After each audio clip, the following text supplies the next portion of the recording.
Hello, everybody out there in the internet. Welcome to Aimless episode 414. I'm Chris Evans, Ticketmaster, joined by. RPG Maniac 05. And Trioptical. So we've got some what you've been playing, some should take and play anthem, some maybe RRR, and the news. So what you've been playing? I've been playing a lot, thanks to the fan appreciation event. Monster Hunter World. I gotta say, it's great to be back. It's been a year. Rarely, a year after launch, do I stay with the game and just keep coming back to it, man. It's a very, but not premiere, exclusive club. Very few titles on that list. I mean, unless your old game and I went back and play it, because at the time I was playing something else and backlog, just games pile up, blah blah blah. But longevity is what I'm getting at, and Monster Hunter World has got it, man. Because stuff to do, things to do, skills to get, and stuff, crafting, gear, loot, monsters, fun times. Wow. Try complete sentences. Whatever. So, yeah, fan appreciation event happened, and I got all the gear that was event specific, except for the New Year's Day thingy. That was a one day event that didn't come back, and it's a really weird quest for it's a one-hit kill against Mossvine. So eventually, if it comes back, Oh, that thing. I was wondering about that because I didn't do it. I only heard about it because I was at work, and then I was tired afterwards because I was at work until yesterday. So I was like, oh my gosh. But I heard it was super hilarious. But yeah, besides that, I basically just need Extreme Behemoth and all the Arch-Tempered Elder Dragons, except for Valhazak, because I can kill him super easily. And all their layered armors. And yeah, that's eventually down the line, because that's where I'm at now. It's getting to it, because I'm back after having the in-game wall just smack me in the face and be like, "You're done, Tekken. You have nothing more to do. Go do other things and have fun. There's nothing more for you here. You don't need any of this." And I'm like, yeah, voice in my head. You're right. I don't need this stuff. I'm out. Peace out, Monster Hunter. Oh my goodness. I was done. The voice in your head sounds very aggressive. Wait, is Behemoth always available? It's optional. I think so. Yeah. Normal Behemoth is always available because it's an optional quest, I believe. Extreme, I think is only an event. Okay. And then the tree thing we were fighting, is that just limited time also? The regular version is available, but the ancient version is not. It's also limited time. Interesting. Because they just extended it because it was supposed to be until the end of the appreciation event, but they extended it. Oh, okay. Yeah, I'm checking right now, and Behemoth is an optional quest once you get it to your thingy. So yeah, it's always there. Like I said on Twitter earlier, or yeah, that's on Twitter, I think. I was tweeting people in their Twitters. Yeah, it was a great success. I got my sweet fancy suit, and I'm looking all snazzy, and then, I got my Palico, that weird disco ball helmet thing and stuff, and all the other event stuff I didn't have for my Palico that makes him look weird and cool and cute and adorable. And, yeah. And I even looked up or was on YouTube looking up guide videos, which is what I don't usually do, because I was like, dude, I need a long range weapon, some sort of assistance, because I just have been doing longsword for over 1,000 quests, and I have no idea where to begin. And I was like, what do I do? And I stumbled on some channel, and I was like, oh man, you're my new favorite, you random person here talking in this weird accent. And yeah, you're my new go-to. So I was doing that, and I was like, oh, that's how Bogan works. Oh, okay, light Bogan, heavy Bogan, just gotta. And then since I got over the hump with Lunestra, I was finally able to make some of that sweet armor and gear and stuff. And then, let's see, besides that, Lunestra stuff. And then I also made some weapons, like swords and bowguns, because she has some really good stuff to combine with the Xeno'jiiva stuff but my Xeno'jiiva stuff is kind of like random looks. I made a bunch of stuff with my other stuff, so it's like I kind of need to every time that's up Xeno'jiiva, I need to go or when it appears randomly, even though you can just do it anytime. It's just like I feel like I kind of have to do it. I'm like, oh yeah, time to get some more materials. I've actually never done Xeno'jiiva beyond the story one. Oh wait, no, I did it one more time after that because I need to get materials for my weapons. But yeah, I actually never ever do the oh, I'm popping up now quest people. So Yeah, I did do Zora Magdaros server. So I think I used to like back in the day. And then I was like, oh, this is kind of crappy gear. Yeah. Well, it was good for the time that you had it available. Yeah, but yeah, that's kind of where I'm at. Is just getting some sweet builds made. I got this really good build for longsword where it's like high DPS, high affinity and like high sharpness. Delicious. And then working on my bow guns and trying to get good with bow guns. Oh yeah, I did that. I started basically going through all the high rank quests that are optional. So I did Great Jagras, then I did Puge Puge. Like every time I have like any spare time before I go to bed, I'm like, okay, let's do one more. Let's do one more and see if I can get better at bow gun. So that's the two bottommost monsters. I'm on my way though. Cause I'm through the first two. They're super easy. Once I get to Anjanath, I'll know I'm ready. Because Anjanath can be kind of, for a beginner anyway, challenging if you're. No, I'm not doing low ranks. I'm just doing high ranks. So it's like, yeah, just gotta get there eventually, and I'll be good to go. Because low rank is like whatever once you're high enough. yeah, I made a bowgun set a while back, and also a couple of bowguns just in case, because you never know, they might release something where it's like, oh, you should have had a long range set, but you don't, and then that would be bad. So I made one, so I have one just in case. Yeah, I was thinking about doing bow and arrow, but I was like watching. I saw that person's video, and they were doing bow gun, and it looks so easy. I was like, dude, looking at this makes it magically look like a third-person shooter. And I'm like, I need to get up on this. And I was like, yeah, how do I get this to get like super easy, awesome build going? And I was like, oh, okay. And then yeah, just and here I am, just trying it out every monster low rank one at a time, or high rank one at a time. So.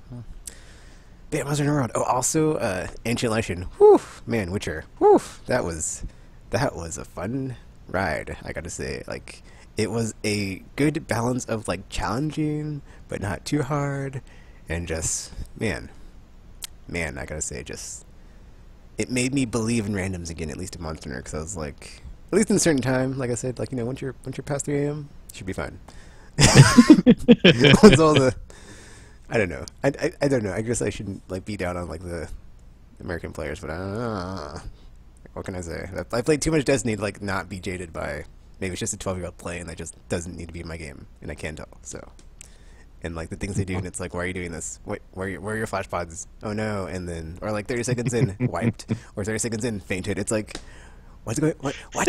Then I just remind myself the game's rated T token. It's rated T. It could be anybody. It could be anybody. In my It could be a defense, child. I haven't played in a long time. I wasn't talking about you. We noticed. Oh, yeah, also, MiRPG tried to clone Daggerblade and did not go well on Behemoth or Leshen, or Ancient Leshen rather. So mistakes Which were is made. weird. Everything you said considering- applies to me, except for the 30-second faint. I know that I'm not good, so I play very cautiously. Like that was mostly what I did in those games that we played. I think for the most part, I just blocked until someone was able to knock the monster down, and then I would be like, okay, now I open up and like shoot all my stuff and like do my ultimate combo, and then oh, it's back up, run away. So yes, That's a safe way to go. The problem is with the things we were fighting, though, is that strategy may not necessarily work all the time because yeah, some of those stuff like you can't block birds. you I guess cannot block. they did not, they didn't really think that birds would be an issue when they made these shields, and now it's like, oh shoot, there's things from other worlds, The blind and their birds are deadly. Oh, no. Blind spots. The thing Although with the tornadoes. technically they're our Crows. crows. Yeah, it's just that he like Legend them or whatever. Well, our crows don't like attack. They were brainwashed. I gasp. And you can't fight. You can't like kill the crows. I wish you could. I wish you could. Yeah, no. The other one with tornadoes, like, it was really hard to tell where the tornado was forming. So sometimes it would look like, oh, it's forming in front of me, and I would jump back, and then the tornado would be, I would be inside of it. I was like, Well, it's too late. it didn't seem like that's where it was. So, yeah, those attacks were kind of, it made things difficult. Yeah. Yeah. Yeah. So we did well, to say the least. We killed 3 monsters at once. We at least accomplished that. Hey, I mean, yeah. Yeah, Yeah, we did. we did that one. And we That also sounds- killed sounds Kieran challenging. too. So I mean, we did do that. So Yeah, I could you not know. remember what Yeah. anything meant. Like, oh, purple, Oh purple yes, and then outline. Tropical apparently just found out that the stronger versions of them have auras, because that's a fine thing to find out late in the game. Because it's like, oh Tropical- no, It was also funny because he's like, wait, how do you run? It's like, oh dear. well, Yes, This I is could gonna not go well. remember how to Battle is about to go run. badly. like these are the questions you want to ask before we start attacking the giant hell beast that wants to murder us. Yeah, once like with the controller in my hand and looking at it, I could remember, okay, I remember holding down this button a lot and then pushing this button. And so I could do the like block and stab thing. I was like, okay, I remember how to do this. Like, now what if I want to move quickly? Okay, so I remember how to put my weapon away, I think. But how do I move quickly after that? And yeah, it was just like I relearned the entire game, and then realized that wow, I never accomplished my mission of making all those weapons, and so every time I pop into the I don't know what the camp, the fort, it tells me, it's like, oh, you have these materials ready for this thing and this thing and this thing. Well, I had a lot of things Your wish tracked. list. Yeah, Yeah, I just like, God, that was a I don't remember. Was I tracking this one to make it in, and then like upgrade it into something else, or? And I didn't want to deal with it while we were all like in a party, so I was like, I don't know. I'll just go with the stuff that I have. Look You at the wing one that it. has the highest attack, and then yeah, just wing it. Don't remember any of the armor sets that I own, except for the one that I was wearing. It's like, okay, this is the one that is that goes with the sword and shield, because I actually saved a loadout. Everything else, like, I don't know. Jeez, fun, and we got it Kieran, so that's pretty good. sigh.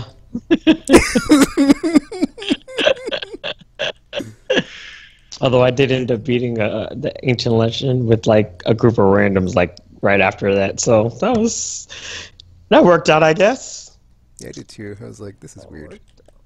I also like Behemoth too, because I was like, this seems like it's way harder than it should be. And then I just randoming it, and I was like, and then yeah, no problem. And I was like, I didn't share button this.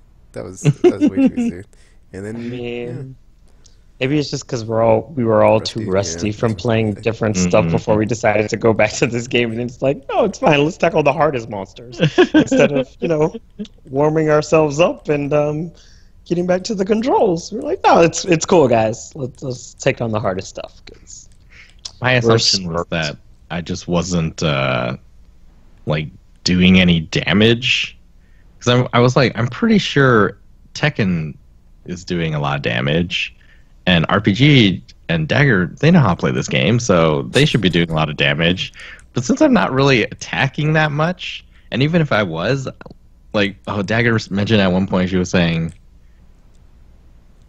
how she hated knowing how much health the tree had, because she was looking at her damage numbers in the like 70s or something, and I was looking at mine. It's like every time I hit it, it's like 20 or 19. I was Well, like, I just shouldn't bother. I'll wait for my opportunity to like unleash everything. But for the most part, yeah, I'm just gonna like wait to do flash pods and try not to die. And that's mostly what I did, except that I forgot how to use flash pods. oh So I couldn't actually do that until like a later try. it escalated. It all escalated. I don't know if you probably don't remember, but it was like there was one time where someone was trapped, and then you would have seen two flash pods. One was significantly later than the other. Like, That I just was mine. remembered, guys. I just remembered. Thanks, Tropical. Thanks. Thanks. But yeah, it was fun.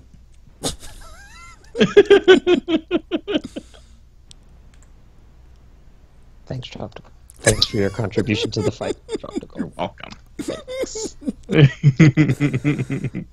Although I have my damage numbers turned off though, so I never know What? what's going on. I just go in and start murdering stuff. So yeah, I turned it off like I think after like the second or third quest when I first got Monster Hunter. I was like, yeah, I don't see how this is gonna do any good for me. So yeah, got rid of them. I got rid of them. I guess for me, I wouldn't know if I was hitting the right places without those numbers. Hmm. Because I have like far less experience with the series. I know when my weapon bounces off, that's bad. Yes, it is. Yes, it But is. other than that, it's like, well, this place isn't bouncing, so is this the best place, or is this just the convenient place that I can hit without too much effort? No, well, for me it's just a like a positive feedback loop from like ever since Borderlands of like I need to see numbers falling off the things I'm hitting, and just like it makes it feel like that much more just that feedback loop of like, oh yeah, oh yeah, oh yeah, just keep going, keep going. Yeah, I just don't want to know. Because then it's like, if you start thinking about it, because like with I the mean, I whole never think like about the it, just, like, dagger just set, seeing it's it. just And like, then, like when I see oh. like the triple digits, I'm like, oh yeah, massive damage. Oh yeah, take that monster or whatever. Yeah, rather than not know. If it's still alive, then that means it's not dead yet. So I just keep going until it does die. That's how that goes. That's how that goes.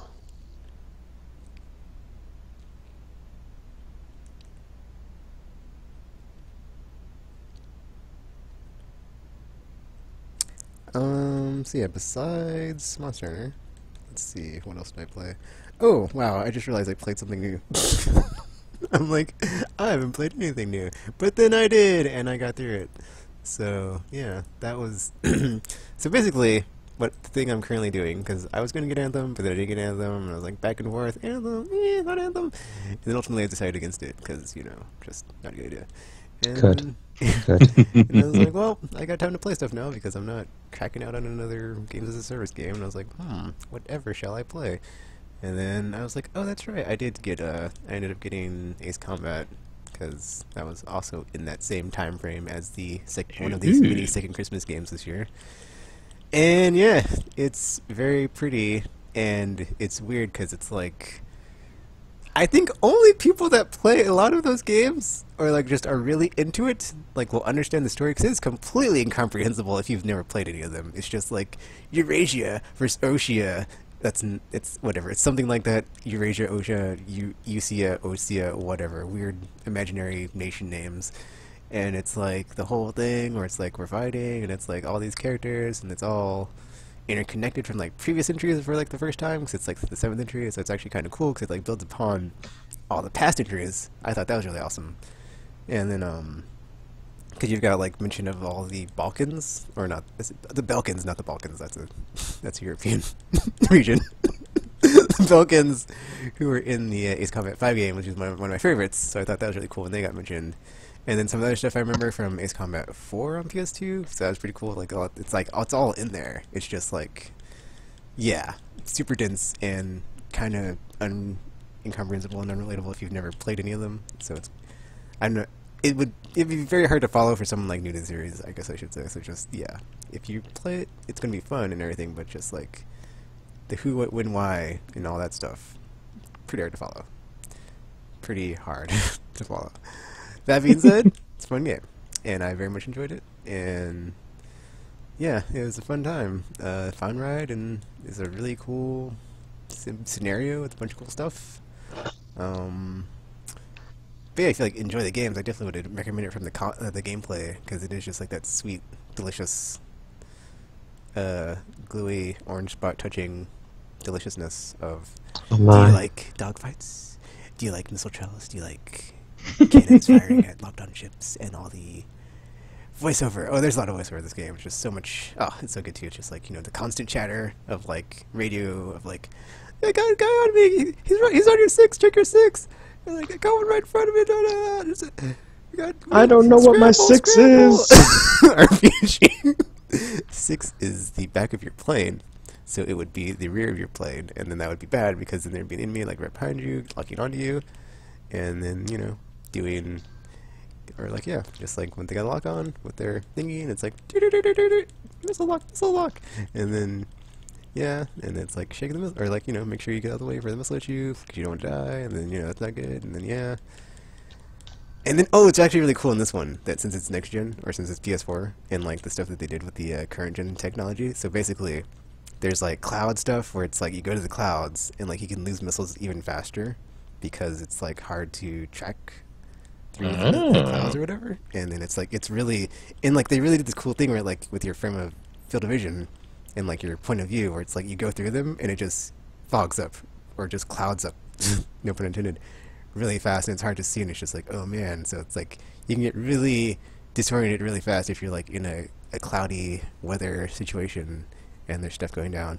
And then like all the rain effects and like the weather effects are awesome. There's like this time where you go through like a thunderstorm and like you're fighting a thunderstorm and like there's lightning strikes, super intense, very delicious. Oh, there's this part with the sandstorm, and like it's like it's like messing up all your instruments, so you kind of like can't really check your radar, so you have to like basically just like go very old school style and just be like stay on the target and then like track it, and that was really cool. There's like a lot of really cool stuff that they do in the scenarios to like switch it up and like not just keep it from getting super boring of like, oh, just shoot the things, lock the target, fire a missile, whatever. And it's and then even though it's got like super like incomprehensible, dense like backstory and like weirdness going on, there is like this section of the campaign where they do something like super brilliant with Kessler syndrome theory, where they have I don't know if I'm gonna say what happens. Okay, I'm not gonna say what happens, but it is like one of the coolest things I had seen with that whole like, you know, if like what if scenario of like if this happened, like what would happen. And then like it's cool the way it's like it affects the like gameplay and the story for like the rest of the game, because it does, because it basically messes up a lot of space technology. I'm just gonna say that. I'm not gonna say exactly what happens, but like, you know, and then it makes it. I mean, it is kind of like annoying though, because it makes it like super hard to like do stuff, specific things I'm not gonna say like for the rest of the game. But it kind of gets like fixed at some part. Well, it doesn't get fixed, but like, you know, it's not like as bad after it first happens all the way through for the rest of the game. So it's like there's some cool stuff that happens in the third act where it's like, oh, that was cool. And there's a curveball and it changes things. It's like, oh, I've never seen this done before, and that was really brilliant. And I'd like to just applaud the Aces team, because that was neat. I did not see that coming. I didn't think they would like they'd actually like be something just beyond dogfighting and melodramatic military storytelling and characters and stuff. And oh, that's another cool thing, is like they tell the story in the cutscenes, but it's like you see it from different perspectives, and then like towards the end it kind of overlaps, and there's like a cool like they do some like cool storytelling stuff with that, and it like overlaps towards the end too, so that was really cool. But yeah, it was a very, very good game, and I thought it was I did not a bit of the way through, I was like, this is becoming a bit predictable. But then they switched it up and like, oh, like it keeps getting like they keep having like little dashes of nuance here and there. That being said, the campaign is like kind of. I mean, it's not short, but it's not very long either because I played it over a weekend. Like 2 hours. Well, it wasn't 2 hours a day because I was like staying up late after work actually. So because it was that good to like pull me in. It was like 20 missions, I think. There's at least 20 missions. There's multiplayer too. I wasn't a big fan of it. I was like, I wish the co-op was there. I hope they put the co-op in from I think the Ace Combat Zero was on PS3 or whatever, the free-to-play one. I love that game. I hope that comes into the game because that would be awesome. Because the PvP is there, but it's like I was never a big fan, so that's kind of like annoying. So, And it's cool because you can like customize your planes to have like gear suited for PvE or PvP, but you can only like some of it you can only use in multiplayer, some of it you can use in both, some of it you can use like some of it you can only use in the campaign, some of it you can only use in this multiplayer, some of it you can use in both, and then there's like different emblems and skins on the ships and stuff that they can like put on different parts. So there's like, I mean, there's not a lot of customization as far as like previous games. It seems like it's a bit stripped down, but it's still in there. It's just not as robust as previous entries. So hopefully they also like add some more stuff for that too. But yeah, I did thoroughly enjoy Ace Combat 7, and I played like right through it. I was like, wow, I just blew through that in a weekend. There's like some really good parts of the soundtrack kicks in the game where it just like comes up and it's like dee, dee, dee, as you're dogfighting. It's just like, oh, it's just so good. It's just so, like I said, the orange glowy happy spot, and then Gross. And then there's VR, but I haven't tried that out yet, so we'll see if it's vomit-inducing or not when I finally get around to it. I think there's something else besides the soundtrack I was going to mention. I can't remember now. Oh, actually, it's cool because I got the deluxe edition or whatever, the Uber edition, and it came with Ace Combat 5 for the PS2 and PS4, which is like Ace Combat 5 is one of my favorite games ever. So it's like that was the one that like I first played in the series, and I was like, I've missed out on 4. Are there other of these? And I went back and played 4, and then I played 6 on Xbox 360. I didn't play the one that was after those. That was like the weird like third-person locking. Like they made it super actiony. I was like, this isn't Ace Combat. I might go back and play just to see if it like is also like in that universe, because I'm not sure if it's actually in the same universe. I think it was Ace Combat Aerosol, maybe. I forgot the name, but yeah. Yeah, sounds right. There's something else they did in the game. I'm trying to remember what it was. That was like a neat little thingy. Darn, I can't remember. Maybe it wasn't. I think that might have been just the soundtrack I wanted to mention because it has that really good theme going on.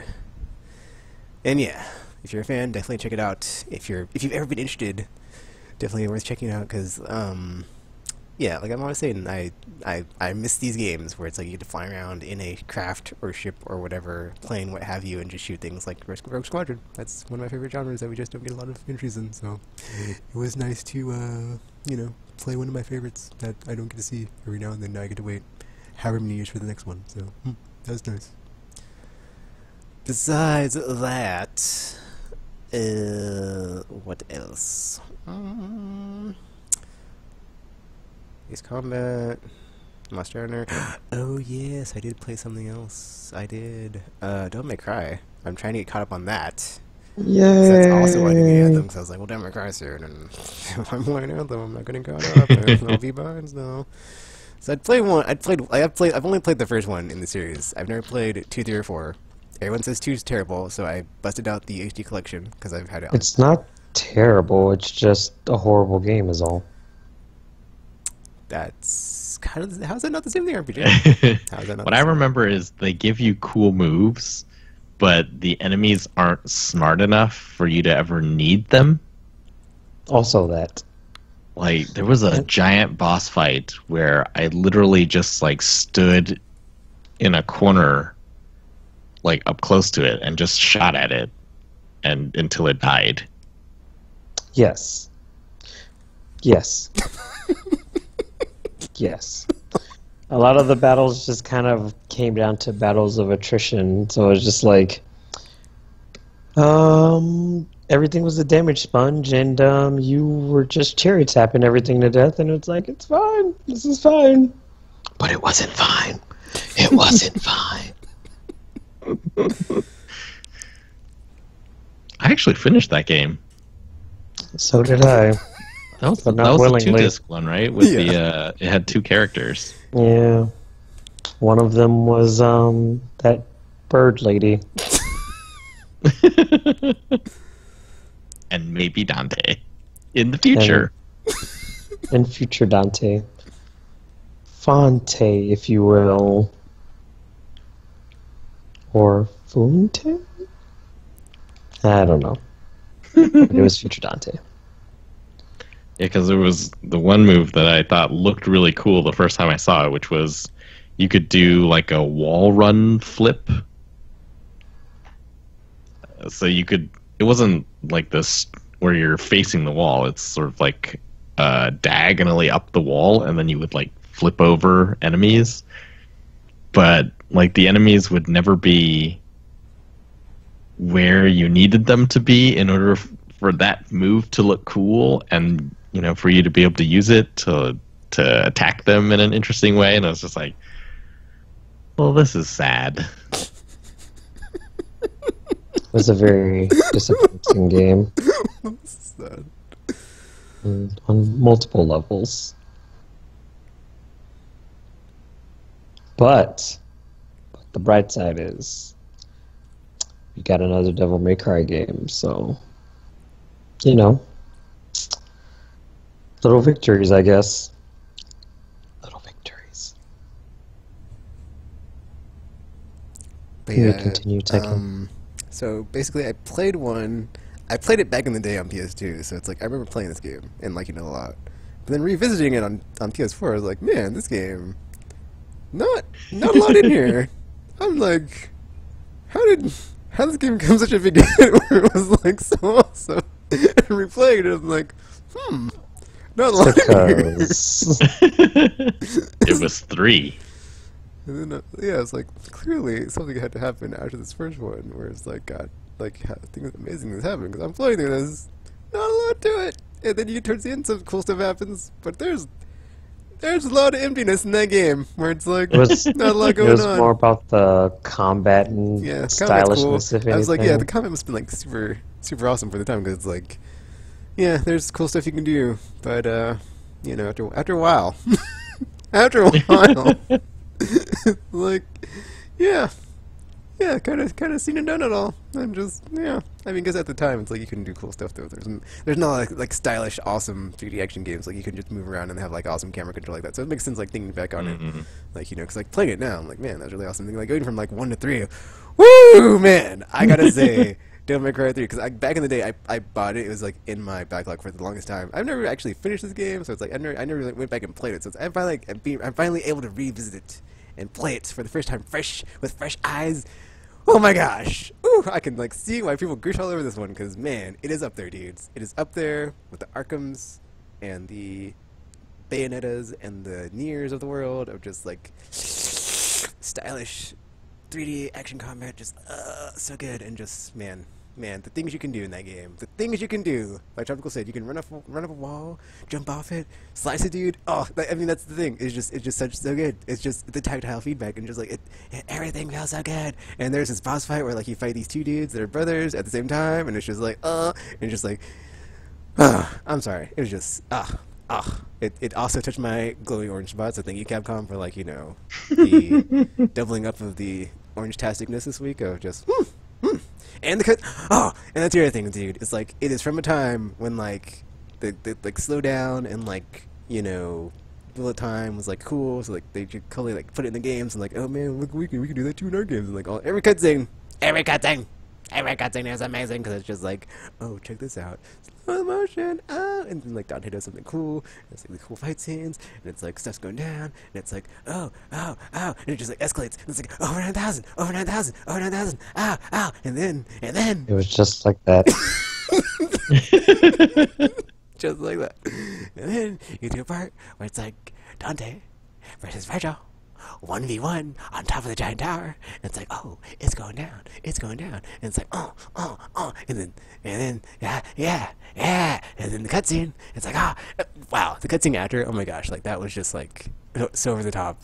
I was like, I can't believe that just happened, I'm glad I shared about it, because the world needs to know, I mean, the world probably already knows, because, like, you know, years later, and it's already popular and stuff, and been brought back, but, whew, man, my first time ever seeing that, oh my gosh, just, so glad I was able to experience this game and not have it spoiled after all these years. Because I am super looking forward to playing 4 and 5 now after just like the.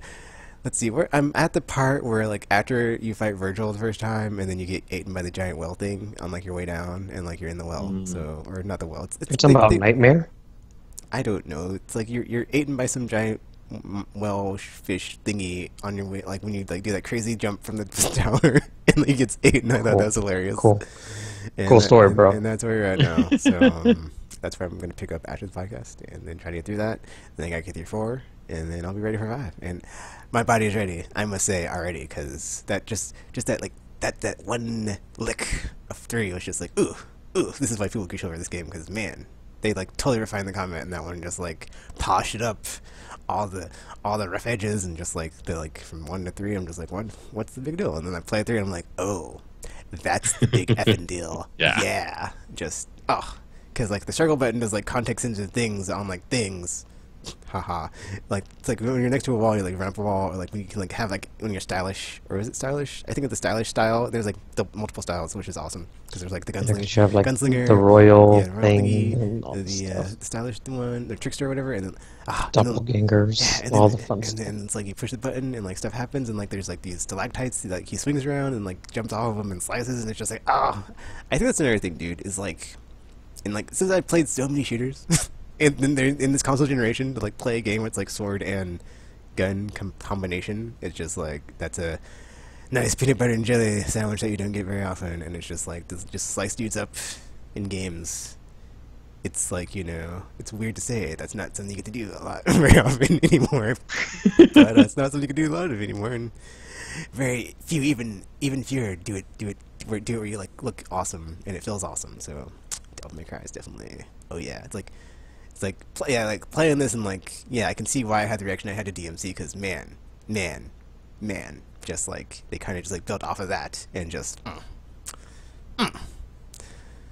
yeah, like I said, Did you like the game? I am loving me some It doesn't sound like it. Doesn't combat sound like it. in Devil May Cry. It's amazing. It So- still plays well after all these years. It's amazing. Back in the day, people said that Devil May Cry 3 was really hard.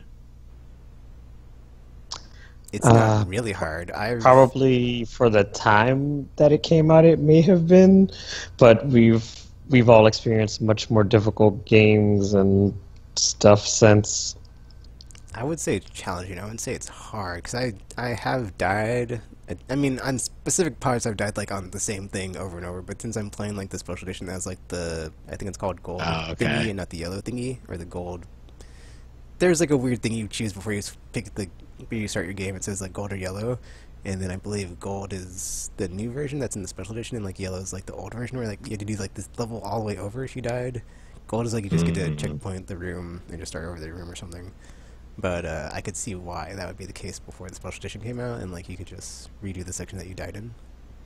But even then, it was just like boss fight, or mostly boss fights for me. So that I've had that issue with. It hasn't been like any of like the actual normal enemies that have been like plaguing me. So they're all pretty susceptible to the attacks and weaponry and all the stuff that you have available to you. So it's so good.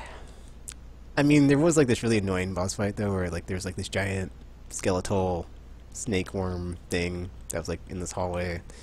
I couldn't really get up close to like slice it with my sword, so I had to like shoot it the whole time. That was a kind of bummer, but you know, after that little stopgap, it's been nothing but awesomeness. So so good. Was it so good? It was amazing.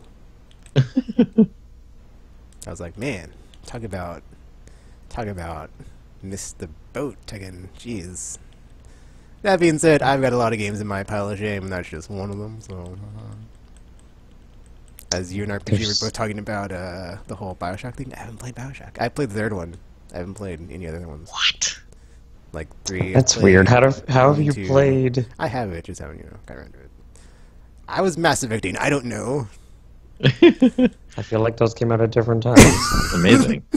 I don't know. That's like one game where I can be like, what? Also, Bioshock was Haha, like, that's true. also Tropical can what you? Bioshock was a 360 game and PC, and I don't think You had a Yeah. 360. There was no excuse for I that. I wasn't on the hype train though for that one. Oh my I just heard it goodness. was good. I wasn't on the hype train. Even I played Bioshock. I mean, Yeah, I was on the like opposite of the hype train for that one. If that's possible for me. It was just yeah. everyone was like, "Oh, this game is amazing. It's amazing." And I played it, I was like, it's kind of like a shooter, right? John was like, Basically. But then, yeah, once you get into it, it was amazing. I mean, But it was I Perfect. played it on Maybe. 360 back in the day too. Yeah, I think I played it on 360 as well, if I'm not mistaken. Because I did have a 360 at one point, and then I got rid of it because reasons. But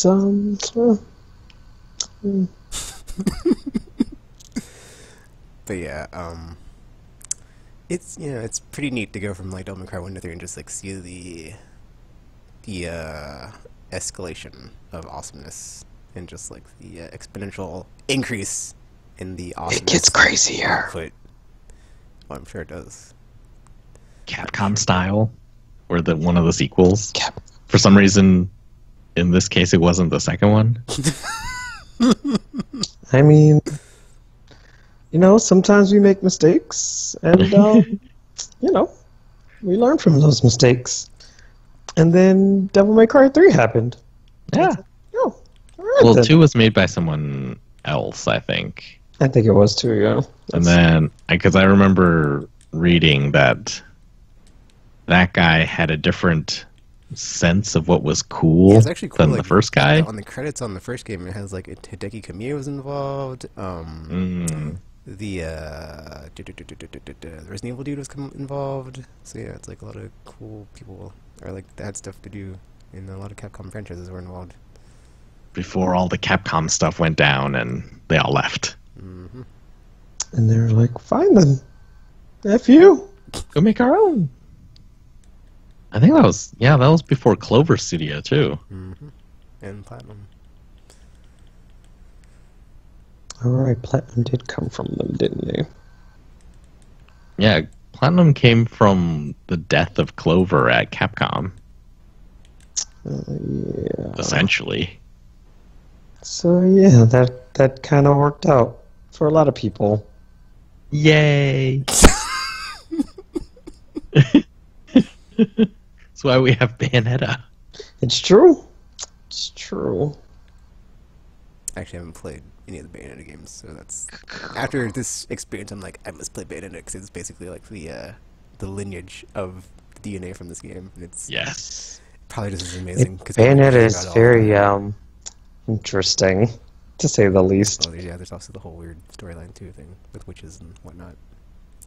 But it's cool though the way they have the battle system set up with the like semi-bullet time things from perfect dodging and stuff. But it's a weird game. It's a weird game.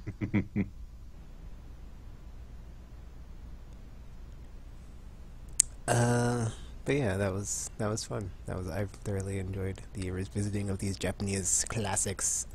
Besides that, I think I've only played. Wait, did you play 4? I haven't played 4 yet. Oh wait, because the collection is Yeah, only I'm 1 playing- through 3. Yeah. Right.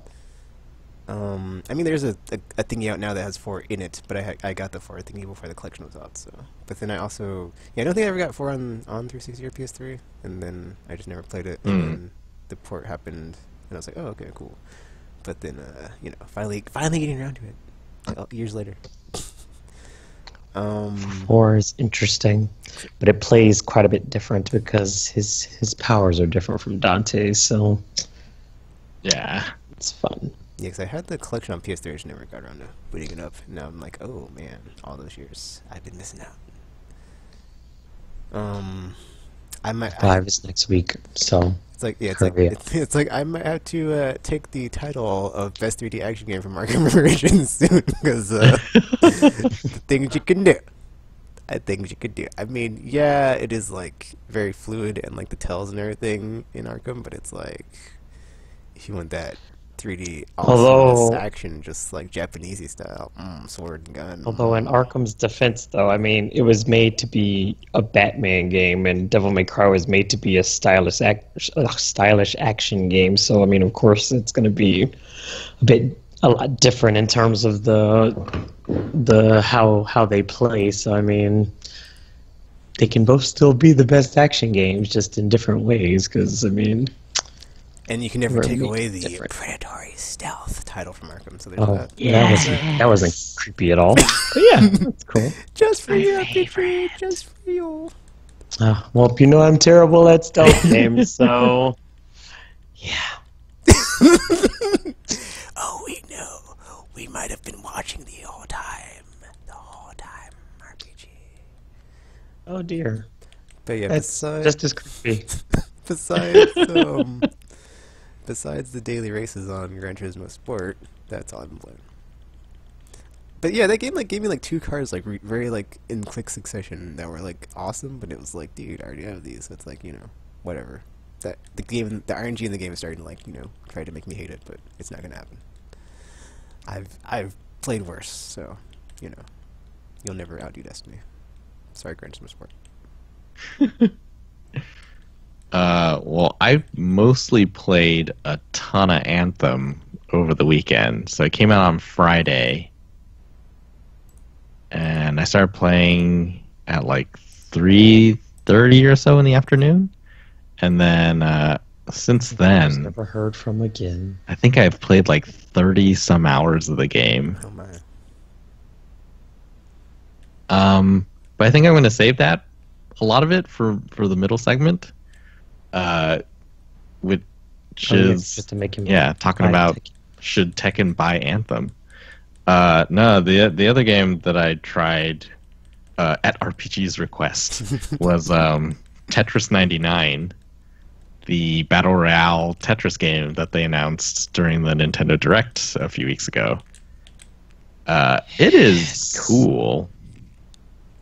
It's So how does this Battle Royale work with Tetris? Because I was curious, but I don't have a Switch, so... It's 100 players, just like most Battle Royales. And then as you're playing it, at the basic level, it's basically versus Tetris. So if you've ever played Tetris versus one other person, it's that. Is it like Dr. Robotnik Mean Bean Machine? Taking it all the way back to the Sega times, guys. I don't know if I've played that one. I was a very big Sonic fan back in the day, by the way. Just putting that out there. It's basically been a long road for RPG. We discussed It has been a long podcasts. road for me. Actually, I guess the last competitive Tetris game that I played was the original Tetris on Game Boy, with the system links. I played with a neighbor, and I don't remember him ever winning. So I thought, oh, I'm pretty good at this. Oh my goodness, did you tell him to get good, Scrub? No, You should have. I've always been nice. I know. Jeez. But no, it's so yeah, like you're clearing lines, and through some algorithm that I've never tried to understand, the number of lines that you clear somehow translates to junk lines appearing on the other person's board at the bottom, and then that pushes them closer to the top, and then when you reach the top, then you've lost, you're out. Oh no! So it's basically like that. That's how Tetris works, but yes. Yeah, so Tetris 99 is like that, except there are 99 other people, and so like the innovation is the like targeting mechanic, basically. So you have the right stick, you can push it in 4 different directions. You can and basically the different directions let you choose who you want to target. So your junk lines will be sent to whoever it is that you set with the right stick, and it can be attackers, it can be random. I forget what the 4th one is, but the 3rd one is you can go for basically kill shots. So I guess it'll like Oh dear. the game will decide, okay, who is close to losing, and then it will You're choose that already person dead. to send your junk to.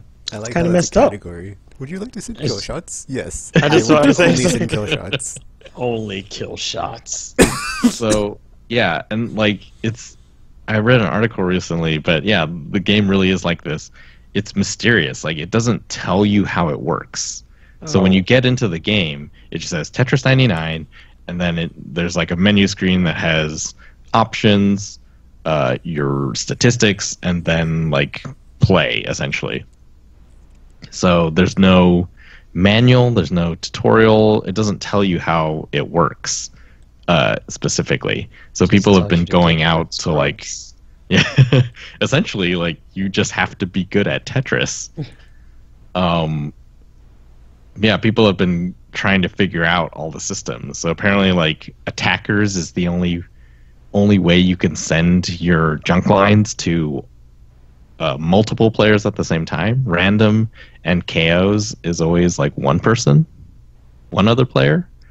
Oh no, but does that mean that one other person gets like 6 billion lines if you do something like that? Because I'm not.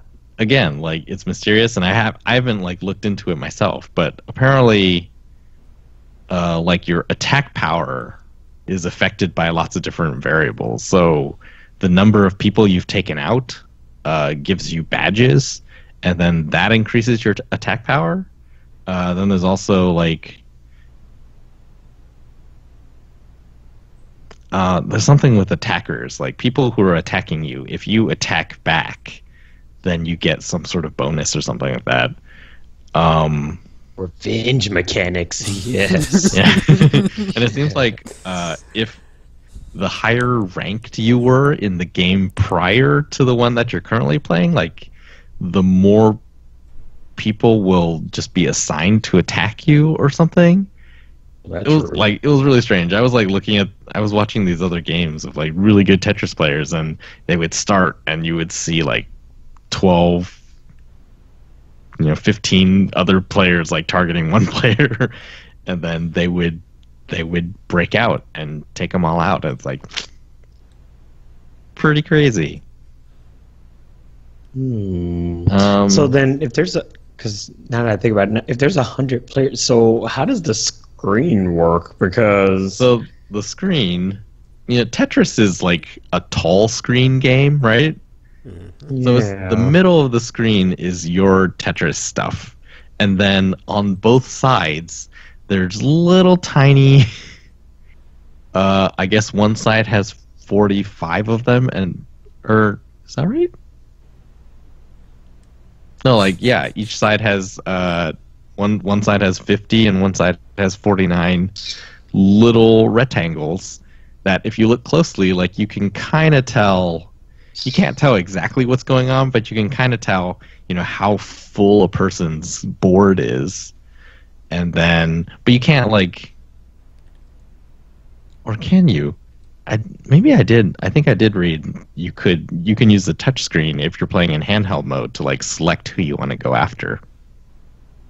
I don't know if I'm remembering that correctly, but yeah, like you can. It's just your big board in the middle, and then 99 little boards on both sides of yours. So that's not a lot to keep track of at all. Well, for the most part, you're not looking at any of those other people. Or maybe that's how the pros do it. I'm not looking at other people. I'm just like trying to play Tetris as quickly as I can, so I don't die. Yeah. It also shows you like next blocks, and I think it's 5 of them. So you, like Tetris Effect recently, there's lots of options. You can choose how many next blocks you can see, and I think it's like you can turn it off entirely, or it goes up to 5 or 6 or something like that. This one is just like, I think it just shows 5, and then you can also hold a block. Yeah, and then basically you're playing Tetris, and it gets faster as fewer players remain. And then by the end, well, I've never been to the top 10 yet. I think the closest I got was 12. I mean, that's pretty good considering. I mean, you're trying to like Tetris and not get Tetris at the same time, and 100 people. Yeah, when I started playing it, I was like, oh, you know what's really great? It's really great that Tetris Effect came out like a few months prior to this. Because if this just came out by itself, I would just be playing and I would be in the 70s, 80s, or 90s like all the time. Because when I started playing Tetris Effect in the past few months, I was like, oh man, I am not good at this. I'm not even... I can't remember. Or no, I don't think I was ever good at it, but I was just like, when I started playing Tetris Effect, I was like, I cannot beat these levels. Like, this is normal mode, and I can't get to like the 4th stage. But then after, going through, it's like, oh, now I can, consistently get through the last stage on the normal difficulty, and so like my Tetris skills improved a lot playing Tetris Effect. And then so when Tetris 99 came out, and I was just like playing Tetris, and like, oh, this, it doesn't feel like how I felt playing Monster Hunter last week. It's like, I remember how to play Tetris. I've been doing it recently, and so it was good that I was already honed a bit.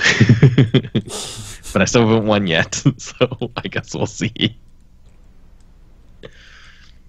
That seems like it'd be a bit more stressful for a battle royale game, because it's like, I mean, with like the shooters, it's like, okay, you can kind of run around and do stuff, but there's no like, hiding from the kill shots. there is no hiding from.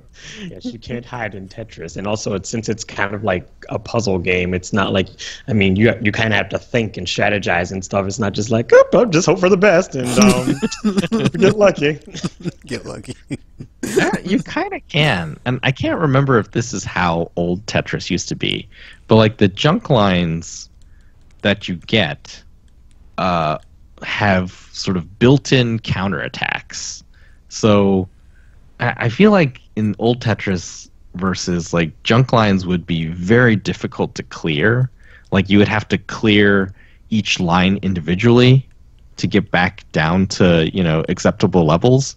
Whereas in Tetris 99, the junk lines that you get are often basically entirely built Tetrises. You just need to get down to it so that you can drop a straight piece, and then immediately like you're back in the game. I can't remember if that's how Tetris Versus always has been. So you can sort of like, when I used to play a lot of Puzzle Fighter, I guess I was just like slower than the people I was playing against. And then what happens is like the patterns that they send over to you, if you're able to survive them, they become really good opportunities for counterattacks. And so I feel like Tetris 99 is kind of the same in that way. Like if you can survive and get back down to like the junk line. So you're not going to win probably, but you won't die immediately either if you could just like hold out long enough for luck to take over. Yeah, I have a feeling that the professionals are not waiting for that. They are not. Probably not. I agree. They're like, get good, scrubs, have all my junk. And then you got a bunch of junk in your face. So that does not sound appropriate. That does not sound appropriate at all. I know, I keep saying send your junk. I know. Then I was like, oh wait, I should say junk line. This opens up for so many proper phrases. Oh no. This is the only way to send your junk to multiple people. It's like, oh no. Not supposed to do that. But I did.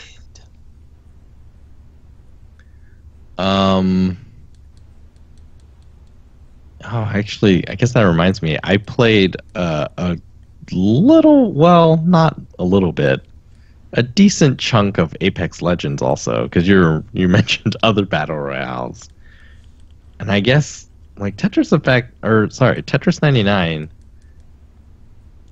It still seems like a more casual battle royale in the sense of like I don't like the way that a puzzle game stresses you out is different than the way that, especially back when I played PUBG, you'd be running around and suddenly you would just die because someone really good with a sniper rifle off somewhere you never even knew they were there, and suddenly you're just out because like the weapons are very lethal. And sort of like Blackout in Call of Duty Black Ops 4, it's sort of like Call of Duty style of that. So you still can die extremely quickly. Just out of the blue. Tetris, it never feels like you just died out of the blue. You're always you kind of know. You don't know who did it to you all the time, but you know that okay, someone did this to me, and I wasn't good enough to must pay. Yeah. Yeah. Apex Legends. The weapons are, I guess, less deadly, or you are like better protected in Apex Legends, and so it just feels like less stressful. So on the scale, I would say like PUBG is probably at the top as far as how stressful it is. Blackout is kind of like a little bit lower, but also still up there because it is sort of Call of Duty style. You do die very quickly if someone gets the jump on you in Call of Duty, so that. And then below that, I would put probably Fortnite, which you can also die suddenly without even knowing that your attacker was there. Your teammates can be monsters. Apex Legends, I think, is below that because it's always squads of 3. And sort of the communication systems without using microphones are really good. And there's like lots of opportunities to respawn and stuff if your squad stays alive. Or not heard, but like when Death Siphon area that checked it out after it came out was talking about it, you can come back to life in that one. Yeah. Or be it's really back cool. With the Dragon Balls. I actually won. I've only won probably 2 solo games in Fortnite, and I've played a lot of Fortnite. But Apex Legends, like I think I've played a decent amount. Probably not as much as these, streamers and the hardcore battle royale people. But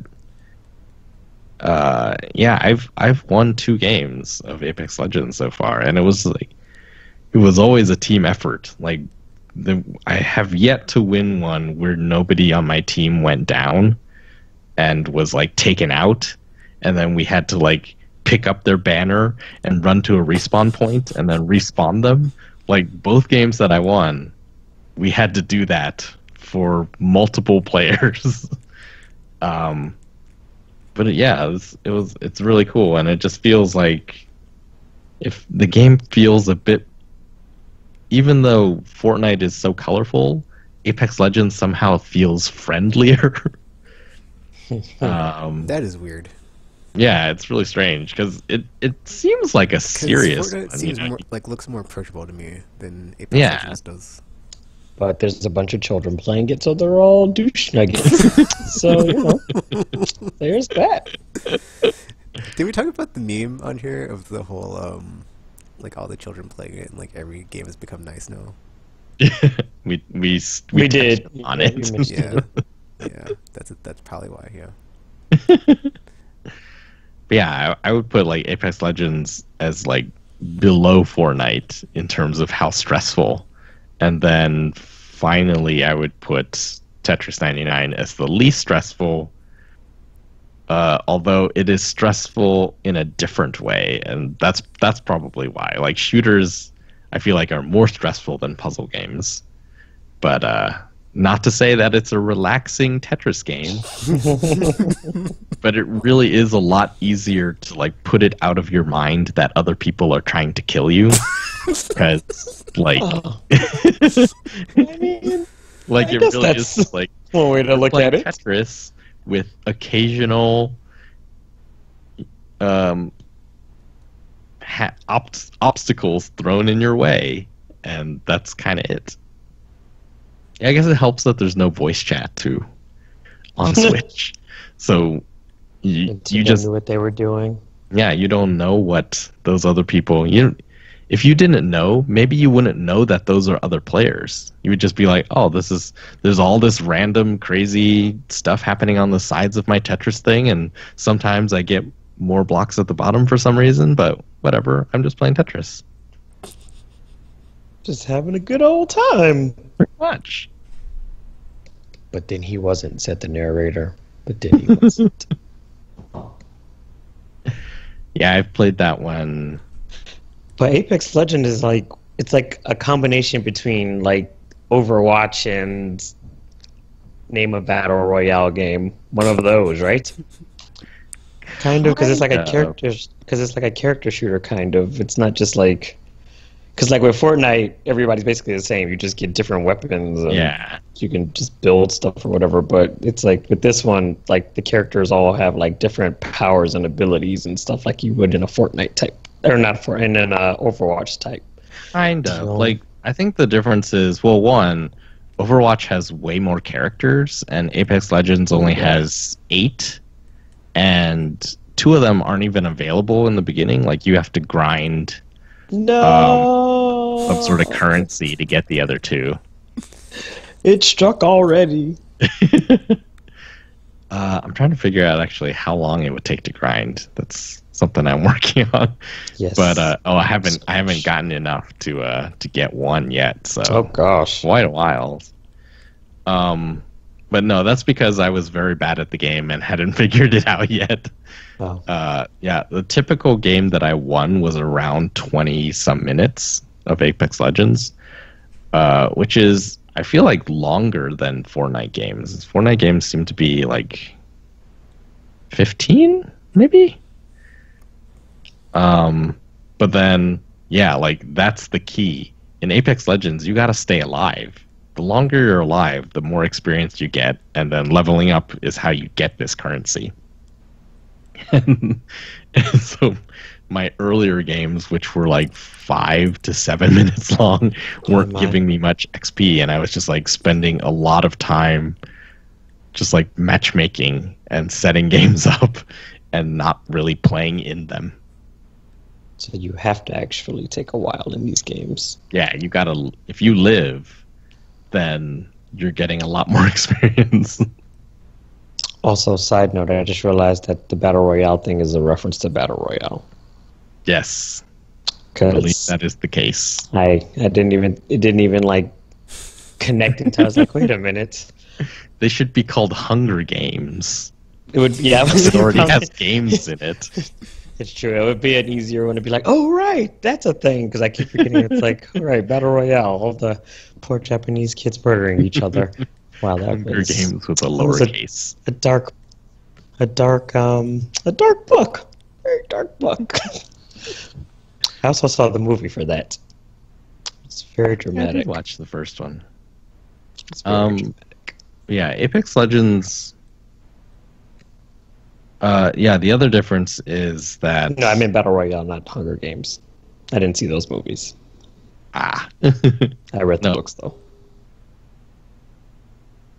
Anyways, yeah, the other difference with Apex Legends is since you scavenge weapons, every character can use any weapon.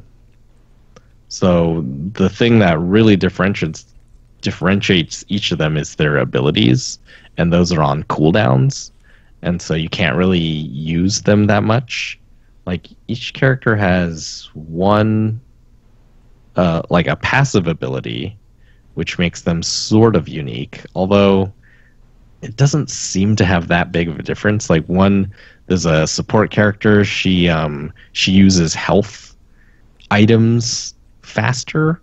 When she revives people, she has a shield that comes up to protect her from fire, and then I think those are her passives.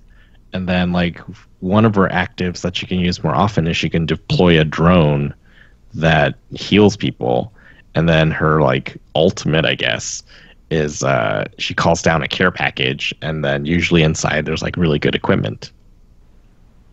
Like the ultimate, each game you use it maybe once or twice.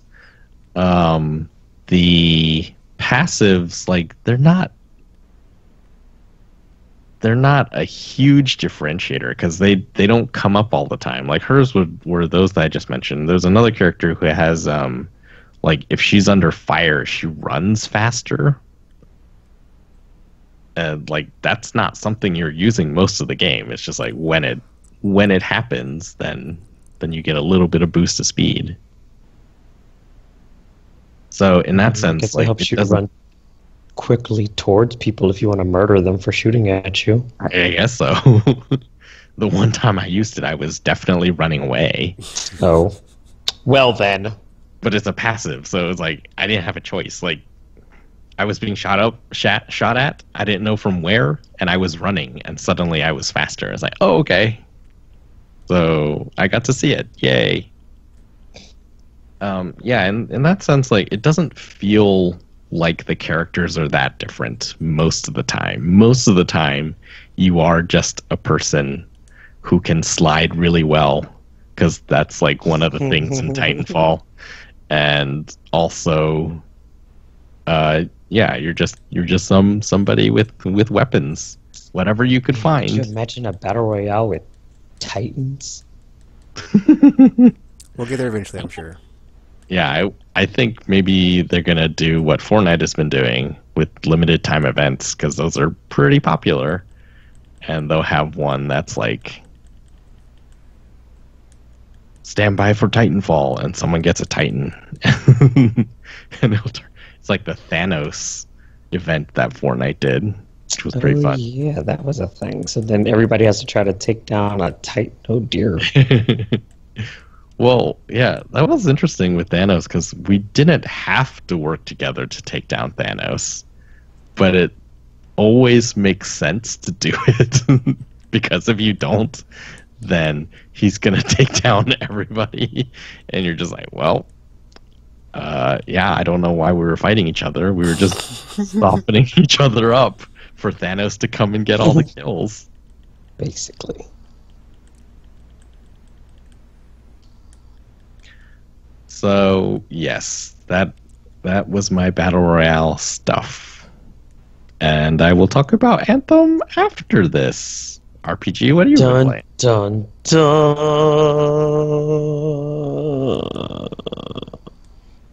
stuff.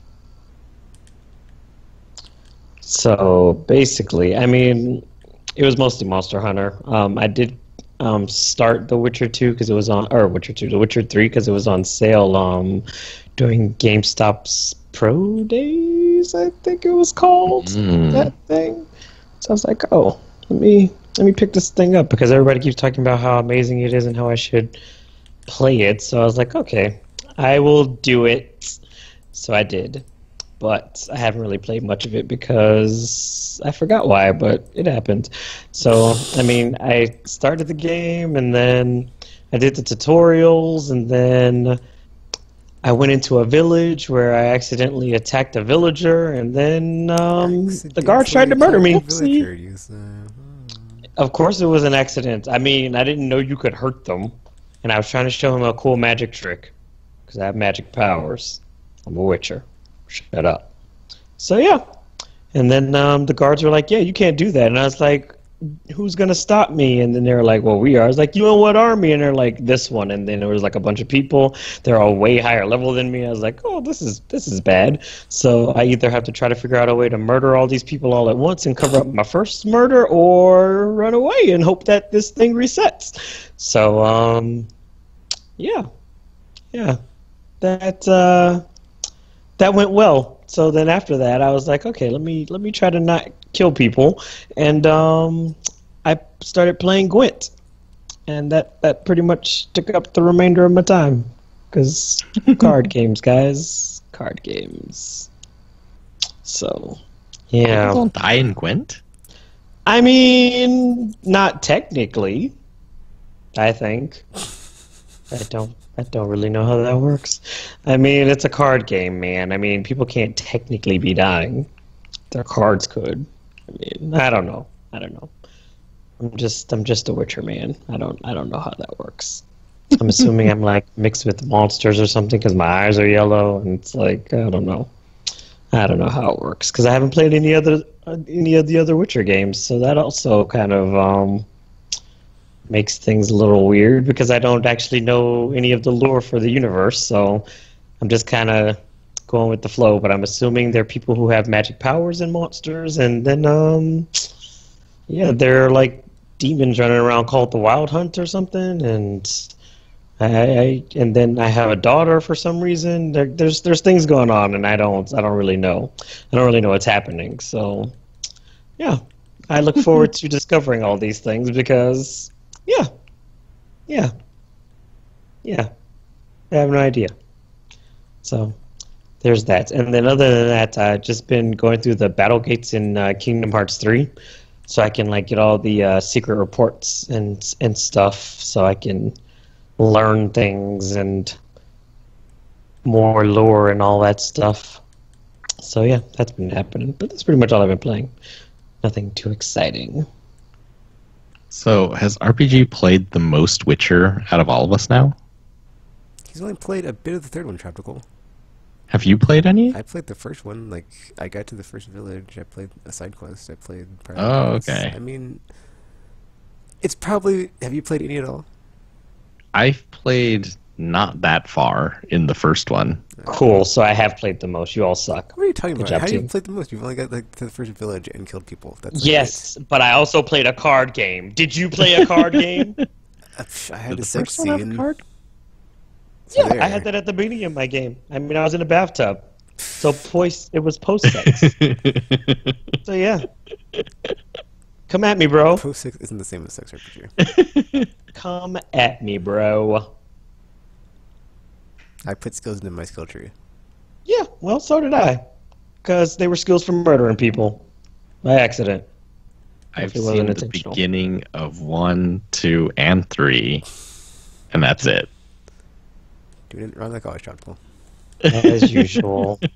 As usual. I think I was in the tutorial of the first one. The second one didn't have a tutorial, but it starts with combat. So I played through that combat sequence. And then the third one starts it's like a flashback, right? That's the tutorial? And For that which is one? that the third one? Third one is, yes, a flashback. It's the flashback, and then disappeared and her life and is out of then- order or something. I don't know. yeah, and then you get on the horse. And then you And I get was on the horse. These are And that's where I accurate. stopped on that one. These are accurate statements, everyone listening. Yay! See, I have definitely played the There beginning. was, in fact, a horse involved. Yes. It's not wrong. All right. Well, yeah, someday. Witcher. Maybe. We'll see. See? Maybe I'll just be like, F this noise, and then just not play it, because now that I have the most Witcher experience out of all of us here, I'm basically the expert of the podcast, so cool. It's cool. Cool. Ask me anything. Well, Also a journey expert, too, just in case anybody asks. That is definitely not true. It definitely is. These guys don't know what they're talking about. They're like, I don't know, Well, RPG. expert You're super wrong misinterpretation. about your scarf monsters eating people because they didn't blatantly show it to us in the thing. I was like, yeah, I know, because you guys clearly don't read the subtext. And also notice the giant scarf monster things that are eating everything in sight. But it's cool. It's cool. I'll just let you be wrong. Well, so yes, the thing that I spent most of my time this week playing, Anthem, leads us into our middle segment. Should Tekken buy Anthem?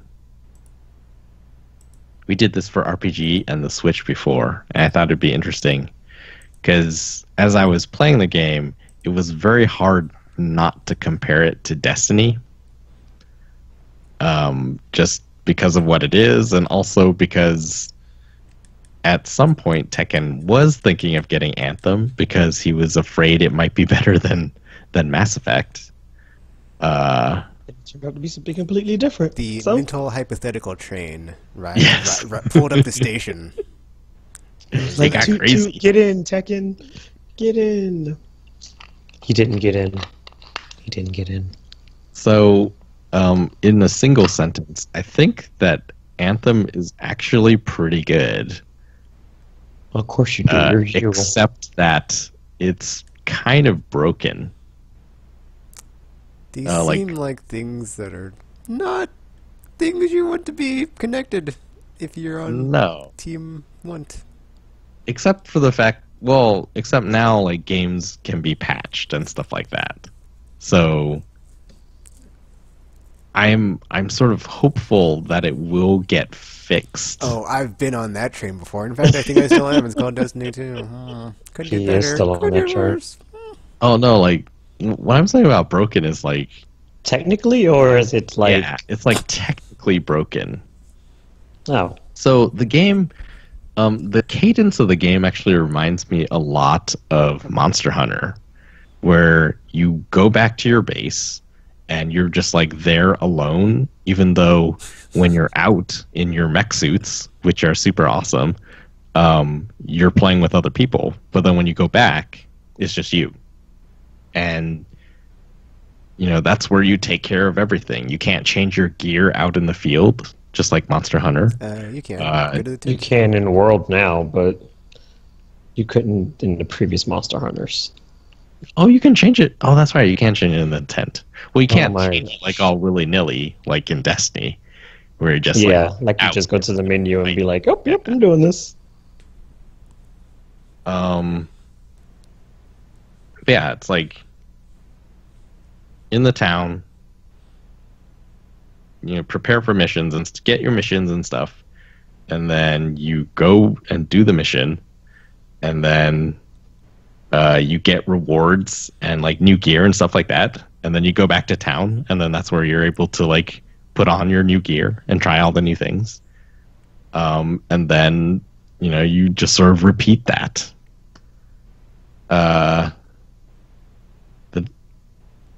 The difference, though, is that the town is super interesting because, Is it? yeah, like that's where they're doing all the BioWare story stuff. So when you're out of town, or yeah, I guess in that sense, like, so compared to Destiny, the story of Anthem is way better. I mean, that's not hard. I was about to say that's a low bar. Yeah, that is not hard, but just like the sense of the tower and like the people who are there and the characters and everything is like you're having a real BioWare like story thing happening. It's basically like walking around on the Normandy and talking to all the people, or any of like the hub areas that. Granted, I didn't speak to most people in Mass Effect because I was like, you know, my job is urgent. I don't have time to find your sister. Oh my. But it was just like, Got a yeah, world to save. it reminds me a lot of playing Mass Effect, and then instead of jumping into like missions, I'm jumping into Mass Effect multiplayer, and then you play that, and you finish that, and then you go back to your ship, essentially, and talk to more people. The combat is... People have been talking about how there's not many guns, or like there's not a lot of gun variety. And I kind of think that's wrong, because it's the game really isn't about guns. Like, the guns are fine, I guess. It's basically the way... It's guns in the way that Call of Duty has a ton of guns. It's like, oh, you know, is there a lot of variety of guns in Call of Duty? It's like, technically, yes. But on the other hand, they're all kind of the same. You know, a shotgun is a shotgun. And then there's like 8 of them in Call of Duty. And so there's like 4 or 5 different shotguns in this. It's mostly about your like gear and like special attack weapons in Anthem. So I don't know why the emphasis on guns is there. Yeah, because it should be all about the mech suits, man. Yeah, and the mech suits are really cool. Like, the combat, for me, I think first-person shooters are a lot more... They take a lot more effort to play. This is like a lot more relaxing because it is kind of like gear-based. And because the gear that I use tends to have like blast radiuses, I don't have to aim and concentrate in the way that I have to when I'm playing Destiny. Like, maybe that's my fault though. Like, in Destiny, I've always played with weapons that reward high accuracy. Almost never have I used weapons that are like the auto rifle, where you just have to like point in the general direction and hold it down, and eventually they will die. Yeah, this one, because it's got combos just like Mass Effect had, from what I remember, and that part of the combat makes it super interesting to do, especially when you get a group that knows what they're doing with combos. Then you can like wipe out giant groups of enemies super quickly, and it's just, I don't know, it's really fun.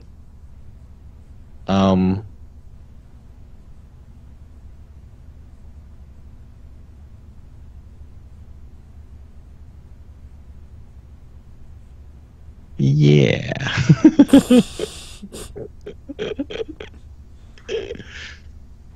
Well, so why did you end up not getting it? Because there were all the issues. A. B. I saw how you could basically just like burn through the campaign in no time, and then it's like, oh, now you're at grind your life away in-game, have fun with that for the next however long until they actually add some decent in-game content, because it doesn't seem like it's there right now. I guess. You know how I was talking about with Division? It seemed like there was a lot of content before you got to the point where it was you grinded the same stuff in order to get. This one, I guess I'm not really sure, because I binged it, and it took probably 2 days to finish all of the campaign stuff and all the side missions. Granted, I guess in Destiny, I didn't play most of the side stuff, so I don't know how much of that there was.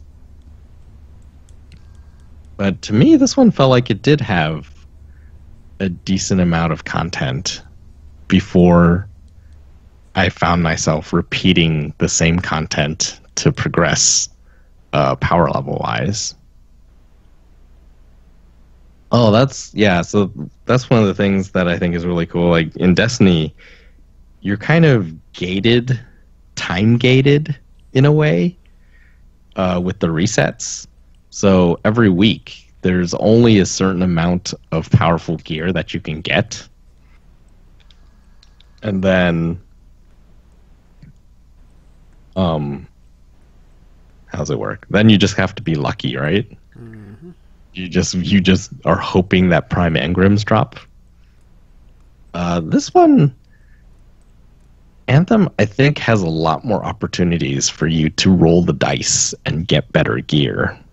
Right now, I'm at, I think, like 461 power, which means that, so I maxed out my level, and then I think when you finish the game, a lot of people said they were like level 21, 22. I was around 28 when I finished the game. And then once you hit 30, then your gear power, like Destiny again, is what matters. And then past 400, I think, is what they recommend for like sort of the higher difficulties. And this one, like, I've seen people in the 600s already, which is, I can't imagine how much they've played, but it's only been out for 2 weeks at most. So the fact that someone can get there means that I don't think it's locked in the same way that Destiny is.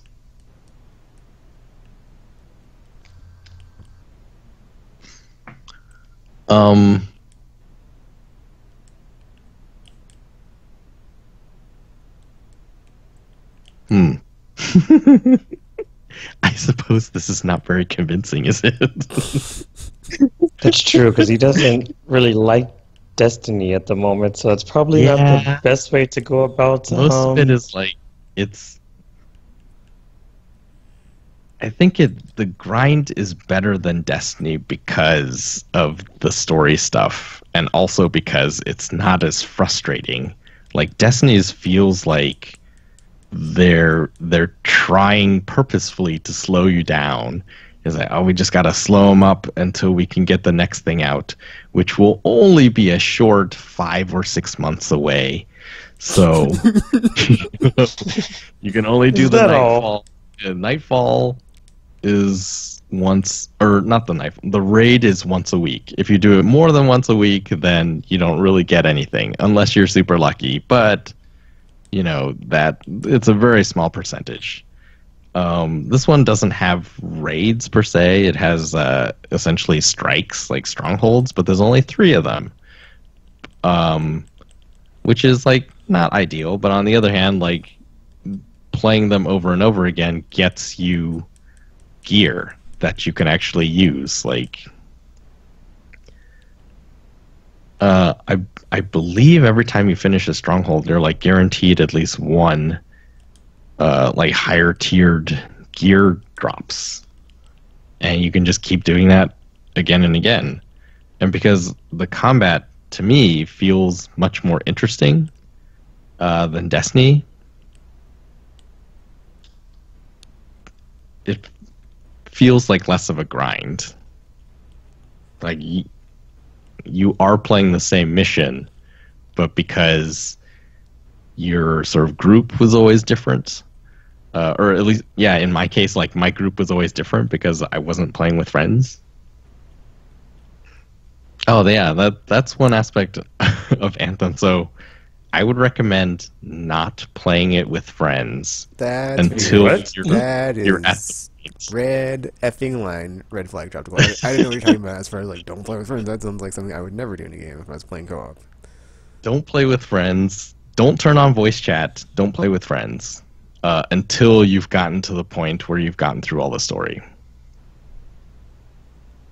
Because it's so when I first heard how they were doing story, mainly like it being kind of separate from the actual gameplay part.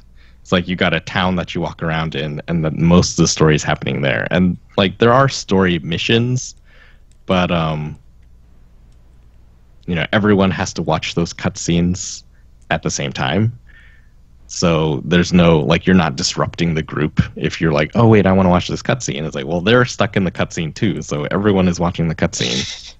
And if you're all playing at the same time, the first time through the story is like great. That works just fine. Did you play any of it solo, Tropical? No. Okay. I played every single game like random matches. So I would probably just like play through it all solo as far as the story goes. I don't think it would be as fun because of the combo system. I think that's why. So like, because it works. As far as Destiny, it's like I usually play solo alone anyway. Same with Monster Hunter. It's like unless I need help or it's like someone needs to team up, it's like I'm just going to stick it solo lately. Maybe. Well, yeah. In some respects it would be better, and in some respects it would be worse. So to finish what I was talking about, like if you, it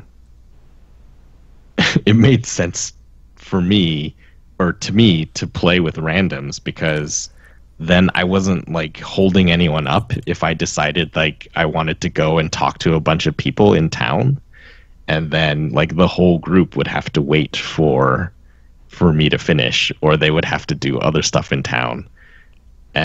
Whereas like playing with randoms is like, well, it's sort of on my timetable. Like I can do whatever I want in town and stay however long I want, and then just like random matchmake every time I needed to go out on a mission. But yeah, like I think playing solo would be on the one hand, it would be better because Anthem has this weird system where they really need the group to stay together. And if everyone is playing, like there's some people who just want to rush to objectives. And if they're rushing to objectives in the mission, then you're constantly being warned that, oh, your team is getting ahead of you. We're going to teleport you in 30 seconds if you don't get there in time. And that can be kind of annoying because like story dialogue and stuff doesn't wait for you to get there. It just plays. So if a random teammate gets there before you do, then they will trigger your teleport countdown. And if you're not able to get there in time, then dialogue will start playing, but you'll be in a loading screen and you won't hear the dialogue.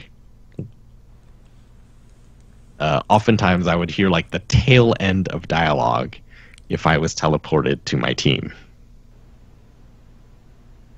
So that wouldn't happen if you're playing single player because, well, obviously.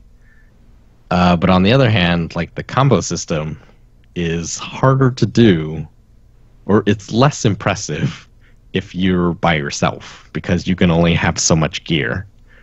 It's basically, I think it does remind me a lot of Mass Effect, and I didn't play that much Mass Effect, so I don't remember the terms or biotics or whatever. But the analogy I came up with today was if you're playing Anthem with just guns, that's like playing Soldier class in Mass Effect, is what I'm told, right? Soldier is like the worst way to play it. Yes, it's like the not fun one where you're basically just shooting stuff. I mean, I wouldn't say it's not fun. It's just the worst way to play. Okay. The worst class in the game because they are completely boring. Because it's like, would you like to play a third-person shooter RPG game where you're not a class that does anything cool because you just use guns? Here you go. Yeah. Have fun with your grenade ability. Exactly. Like that's what Anthem is like if you're just playing with the guns. It is the soldier class in Mass Effect. Whereas, if you're doing all the combos and stuff, that gets really exciting, and you can each javelin has a different effect when they trigger a combo. I don't know what the other ones are because I've only played Colossus, but Colossus, when it triggers a combo,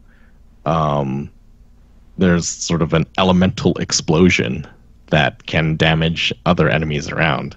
And since enemies often spawn in big groups, depending on the enemy type, you can get really crazy combos, and then it does the thing where, you know, the numbers and like combo pop up on the screen, and it's like it's very exciting.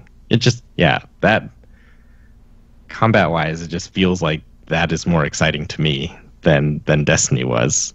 Even though Destiny was really fun to play, you know, the only way to like get out of situations sometimes was just like, well, now you just gotta shoot better. I just gotta shoot better. Everything's gotta be a headshot or a shot to the stomach if they're the robots, and that's how I'm gonna get out of this. And maybe my super will charge in time, but you know, mostly you're just relying on your guns. Whereas this is the opposite. Like, this is like you're relying on all of your crazy other stuff.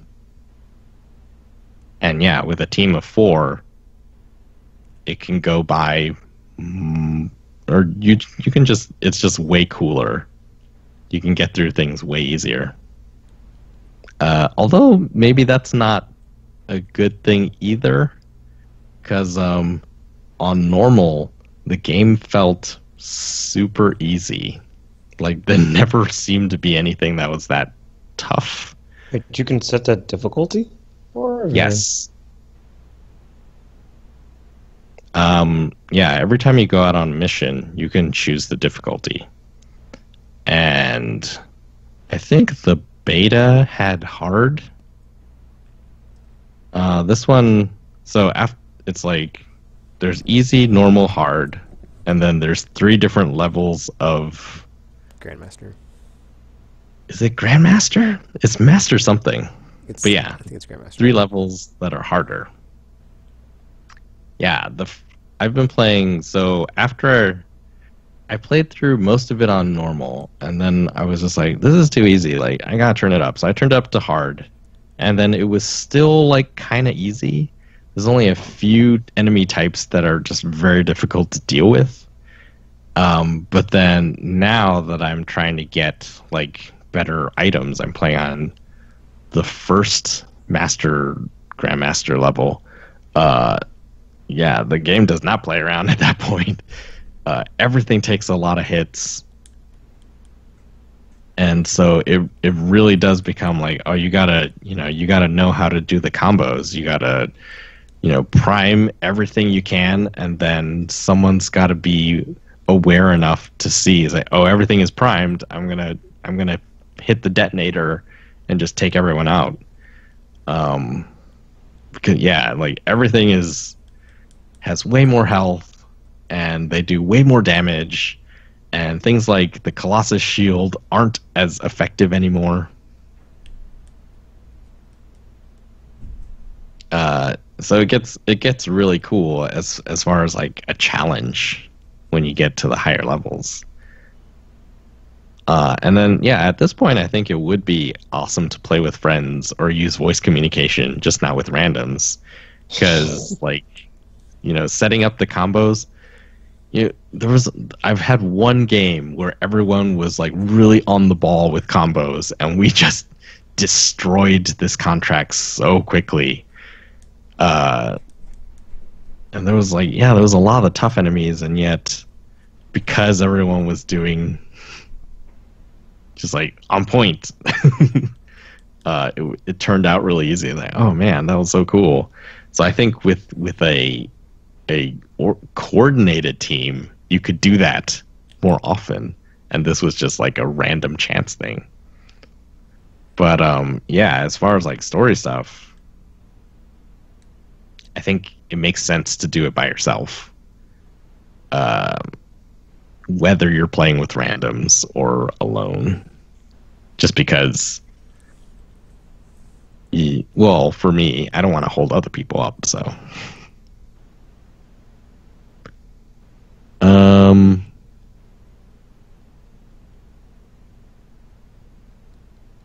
What else did I note? Oh, yeah, so, like, the other thing about the weapons being useless, they have weapon challenges in the game, like Call of Duty, so they'll ask you to like defeat a certain amount of enemies with each gun, and then you unlock blueprints for them, Um, and then like that is a way to upgrade your character. Uh, so like I don't think Destiny 2 had this where you could like trade in the collectibles in every zone, and then those would help you you would like progressively be rewarded with slightly better gear. Like Anthem's like crafting system is like that. So I don't know. I guess this is not working. The real question is how do you make Tekken love a game that's similar to Destiny without making it seem like it's similar to Destiny? I think it's like better Destiny. But if you're like not sold on the concept of Destiny anymore, then yeah, there's no point. I would say like the story stuff seems like the main story.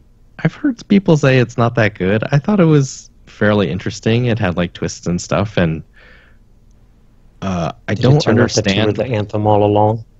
No. Like I don't understand why Destiny 1's story was so bad. Because it wasn't really there. Yeah, I think they had to try to get it out the door, so it's like they probably didn't have it in the state they wanted it to be in, so it wasn't as they wanted it to be. But it's just really strange because, like, you know, every story has a beginning and an end, right? Mm-hmm. And then that is how they work. Is like, you know, the story in Destiny 1 really was. They made it seem like it didn't really feel like there was an ending. It was just like they opened the door and it's like, all right, now you're in Destiny after you've played our story stuff. And it didn't feel like there was an ending. Which at the time I thought, well, you know, that makes sense. Like this is supposed to be the beginning of this whole Destiny thing. So why should there have been an ending?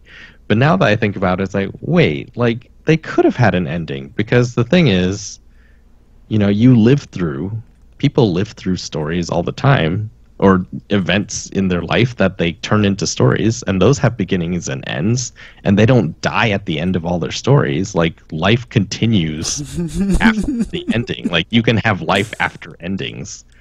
And so now when I think about it, it's like, why didn't that one have an ending? It was just like, it's just very strange to me now. And Anthem, like, it feels like there was a complete story, and yet it feels very natural. Like, oh, the stuff that comes after it feels very natural. There was a game like that recently, too. I think it was an open world game that I felt like that was really cool, where it didn't... like Horizon, big stuff happens at the end, and then before they set you out into the open world where you can do whatever you want, they say, oh, so that was the ending, and now we're going to let you play in the open world, but since that stuff in the end happened, we're going to turn back the clock to before that stuff happened, and then now you can go play in the open world.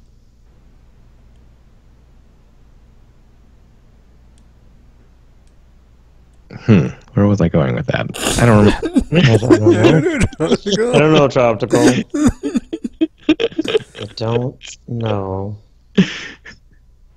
Well, what I'm saying is, like, Anthem story I thought was pretty good, and then they do a lot of like side character stories that that are just like dialogue things that you do in the fort, and you get to make choices, and I don't think any of them are really sort of the life and death type choices, but it all feels very BioWare to me. Although the only thing I've played from them is Mass Effect, and to a lesser extent, Star Wars: The Old Republic. It's definitely better than that one as far as story goes. Like that The story was very disjointed in the Old Republic because you had to do so much MMO grinding in the middle. And this one is very... I guess like what it kept reminding me of was how boring the tower seems to be. Every time you go back to the tower, it's sort of the same. Whereas this one, every time you go back to Fort Tarsis, there's like different stuff. And, you know, the stories of the side characters have progressed in the way that, like, yeah, like Mass Effect was like that. You would leave a place, and then you would come back, and then there'd be new people who had dialogue, and then you would go talk to them and learn about them. And I thought, yeah, all of that was like really, really engrossing to me in Anthem. And they're really neat stories. I was like, oh, this like hub area is so much more interesting. So wait, can you go to the hub with your friends, or is it just you? It's just you. There is a like launch bay that I guess they added after fan feedback, where you can like group up, or like you'll see other players there, but there's no NPCs to talk to there. So it really is just a launch bay, like hub where you can access your like inventory and your loadouts and stuff like that, and you can accept new contracts, and then you can probably mandated from the publisher, you can access the store very easily in multiple places. Oh, wow, Place without microtransactions. You mentioned the microtransaction thing. That's like a thing I completely forgot about, because it kind of like hasn't been completely exploited yet, because we don't know how bad it's going to get. So, you know, that's the whole thing. Yeah, I think that is not going to be an issue at all. Well, we'll see. Because, like, so it's mostly cosmetics.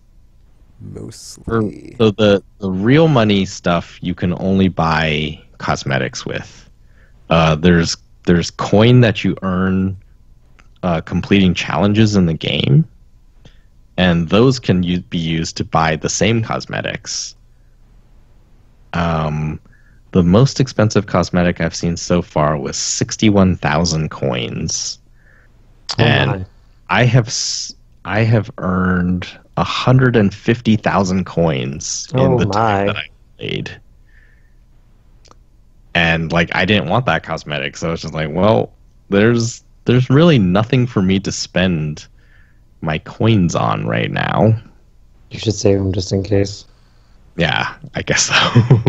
I mean, I could buy crafting materials, but you also get those doing challenges, and you also get those dismantling things. And like I looked at my inventory for crafting materials, and it's just like full. It doesn't even tell me how many I have. It just says 99 plus of everything. And I'm just like, so I don't need my coins for crafting material. I don't need them for the cosmetics.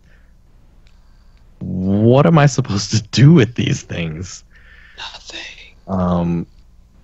So yeah, like my conclusion initially right now is just like, I don't think the microtransactions are going to be an issue for anyone, because 30 hours, it's been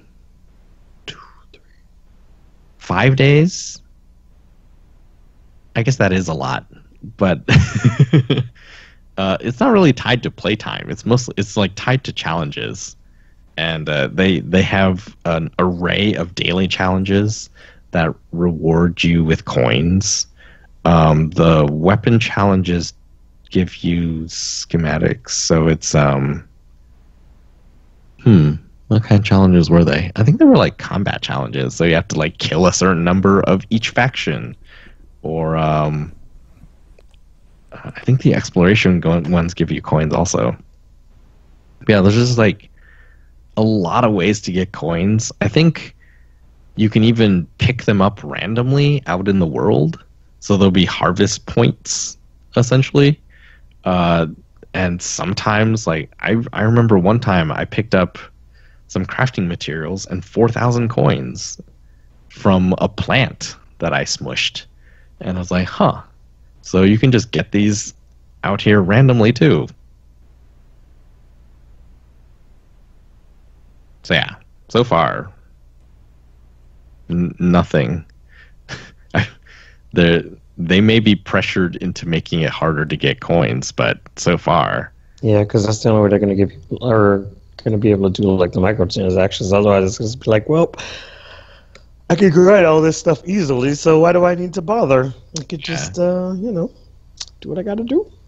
I mean, I guess what I'll say on that is it's not Street Fighter V, like, Oh dear. where you just have no idea how long it's going to take to grind to get anything. This one is like pretty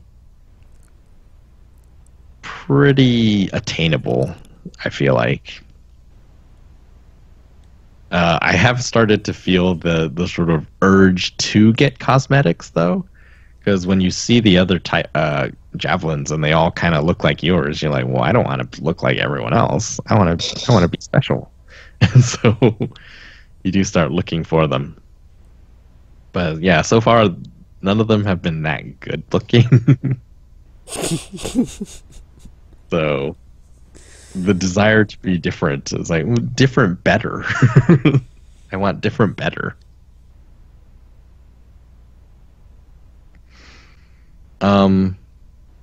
Yeah, that was mostly good stuff, I think. Well, so what I mentioned at the beginning was that it's kind of broken. Here is a choice that I was faced with after every mission. So after every mission, it says, where do you want to go? You can go to the Forge, which is where you like outfit your javelin. You can go back to Fort Tarsis, which is the big fort with all the NPCs, or you can go to the launch bay. Like, well, why is that such a hard decision? It's like, well, first of all, the load times are really long. I started thinking, like, is this like a really healthy game? Like, you can't. There are extended periods where I can get up and walk around and like be healthy because the game is loading. But no, I was like trying to finish the campaign, so I wanted to do it as efficiently as possible. And I'm looking at these three choices, like, which one do I choose? Fort Tarsis loads the longest, I think, because there's like a lot of people there and a lot of stuff, and it's like a bigger area. So that one takes the longest to load. The Forge loads pretty quickly because it's like your loadout. But then if you exit the Forge, then it takes you to Fort Tarsis, and then it has to load Fort Tarsis. So that one is not ideal either. The launch bay is a smaller area, and there's no NPCs there. So theoretically, it should load the fastest, but because it's like the social space, it also has to do matchmaking first before it can load into that area. And so like I was constantly faced with this dilemma. I was like, which one do I choose? Which one's going to be the fastest? One, loading is really long, and two, sometimes it doesn't work. I have run into thankfully That only sounds one. really bad, Tropical. That's kind of, I'm about to say that's kind of a problem. There was only one infinite load that I ran That into in doesn't the sound very over. appetizing at all. But it was like sometimes I would load into the launch bay. Like that was usually my default choice. Like if I had already collected like new missions, then I knew that I could go to the launch bay, and then from there launch an expedition, and then just like go out. If I didn't have more missions like in my inventory already, then I would be forced to go to Fort Tarsis and endure the longest load, I think. So going to the launch bay, it's like, okay, hit the launch bay.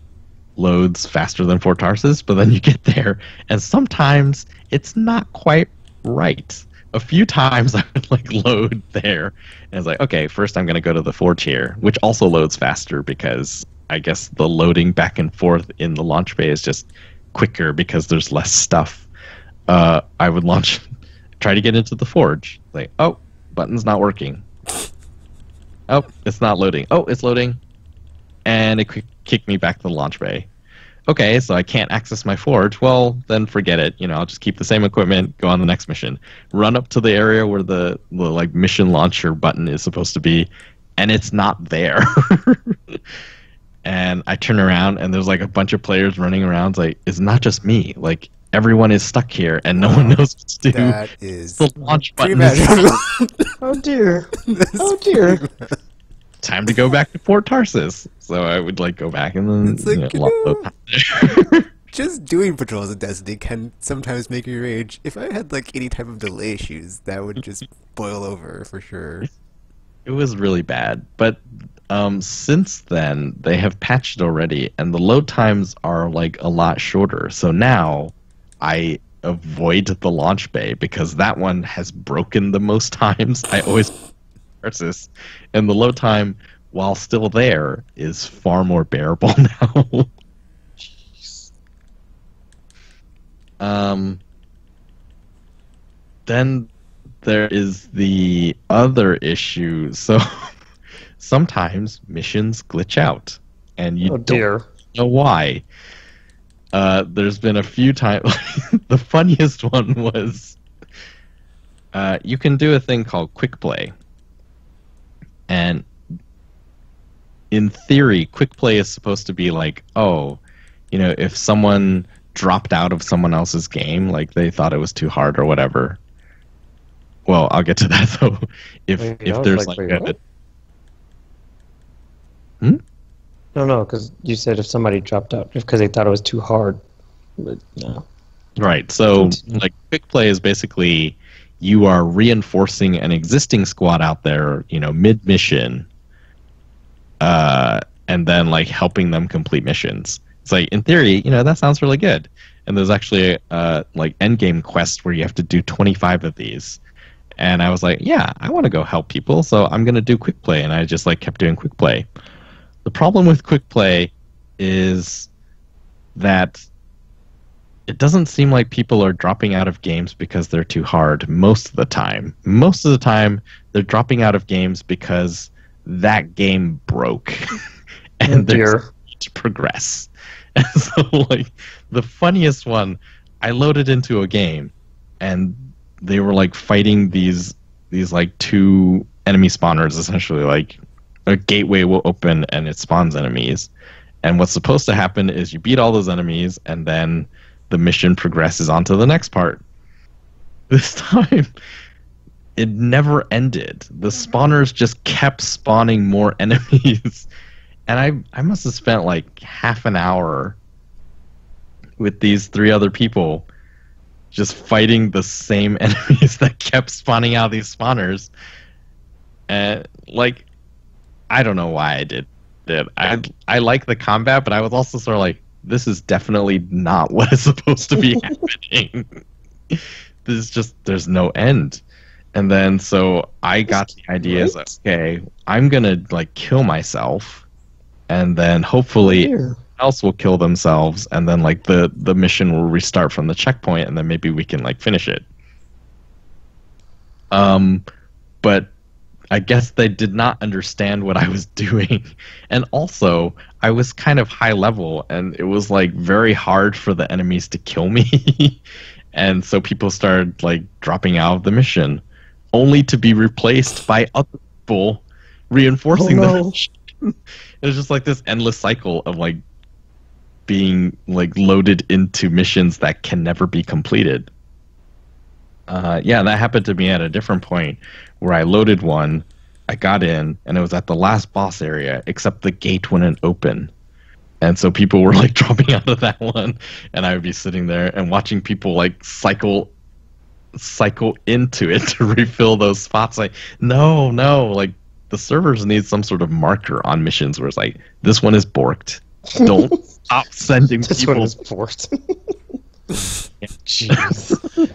And a few times, like doing quick play, like I think 3 in a row was probably the most that I had to endure. It was just like I would load into a mission, like, what's going on? It's like, oh, this is one of the broken ones. All right, I'm leaving.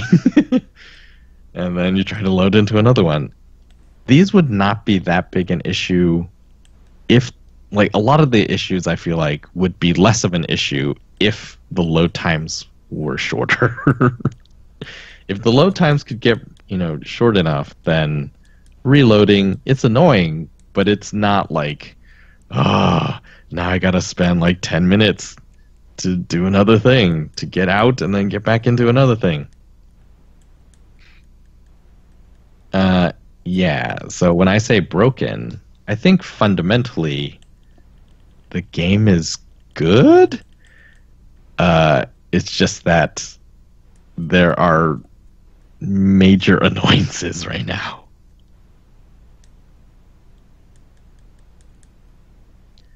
So, yes. Tekken, I think you would like it. I don't know if I'm convinced. Like, I don't But know. not Nothing you said. I don't think you would like it now. Yes, let's see. because If all these issues get resolved, maybe, because it's like, yeah, yeah, no. How about just wait until it's fixed? Well, that's what I was saying. I was like, I feel like later down the line, it'll probably be a great game, but for the time being, I don't. I think like the story stuff is interesting enough. It's like that kind of story. The sort of characters are interesting, at least. And then like the combat, I think, is really fun and interesting. But then, yeah, it's like kind of broken right now. And I think that's the worst part of it. It's just like technically frustrating to deal with.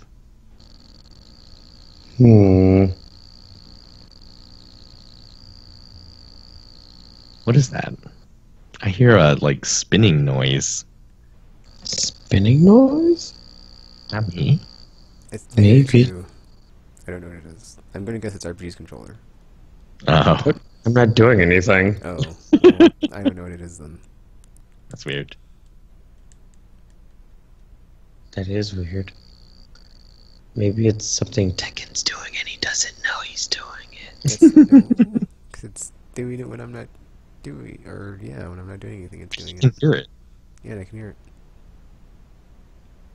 Well, I don't know what spinning thing he's talking about, so who knows? Hmm. Who knows? Alrighty. Yeah, I don't know what that is. Tekken, stop spinning. I'm not. But yeah, Anthem I think is good if they make it less frustrating.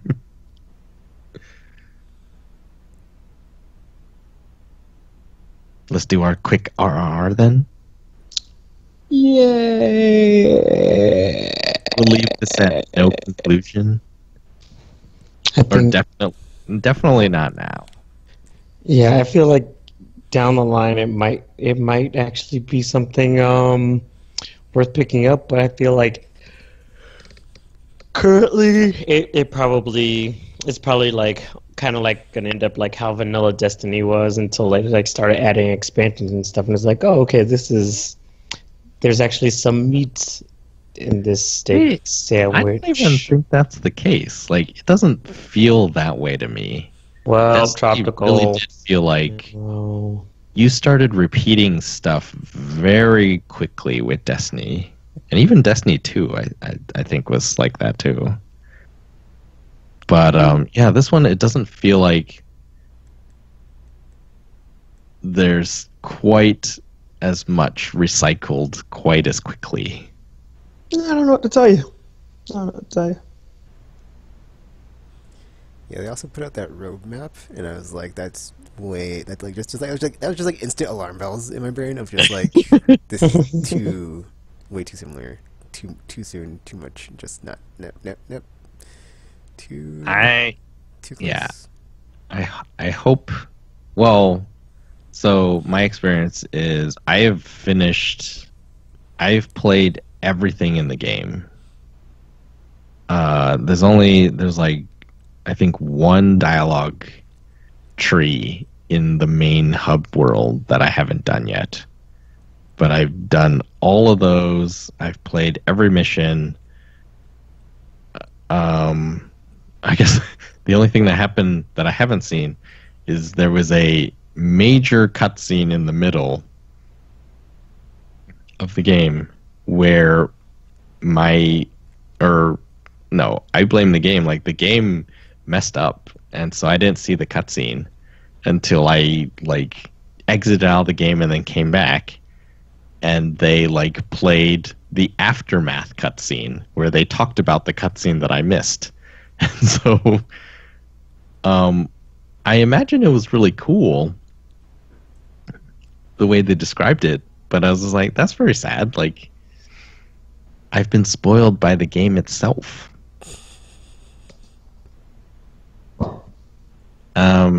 So yeah, having played everything and then done all the strongholds, there's actually only 2 strongholds. Like the third stronghold is basically the last mission of the game, except now you can play it on super difficult. And it plays out a little bit differently, like without the cutscenes, essentially. So I've played those 3 on the first Grandmaster level. And then, yeah, so having done all of that, it felt like it was a pretty decent amount of game. And then seeing the roadmap was like, oh, it is good to see that there will be new story mission stuff so quickly. Although I don't know if that's what it's going to be. It just says Legendary Missions 1. So it'll be interesting to see if they... Yeah, I think the problem with a lot of... Like, when you hear live game service, you feel like, oh, it's going to change a lot and frequently. And that just didn't happen in the ones that we've played so far. And so if this one is able to do that, I think that would be really cool.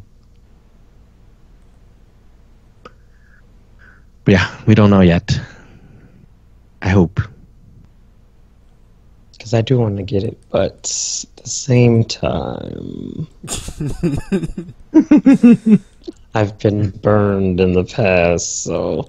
But unlike Tekken, I knew how to get out and stay out, so...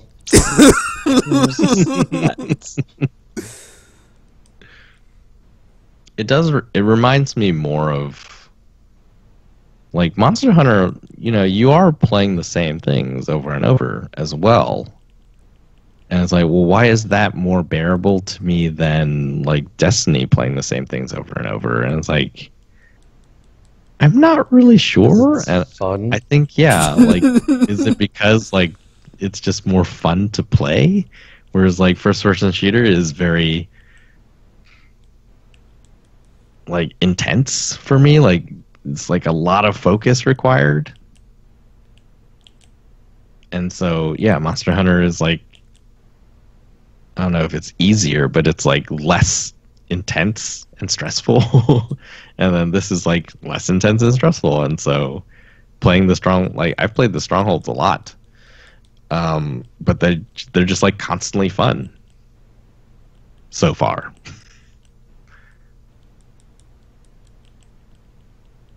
Guess we will see. Okay, so RRR.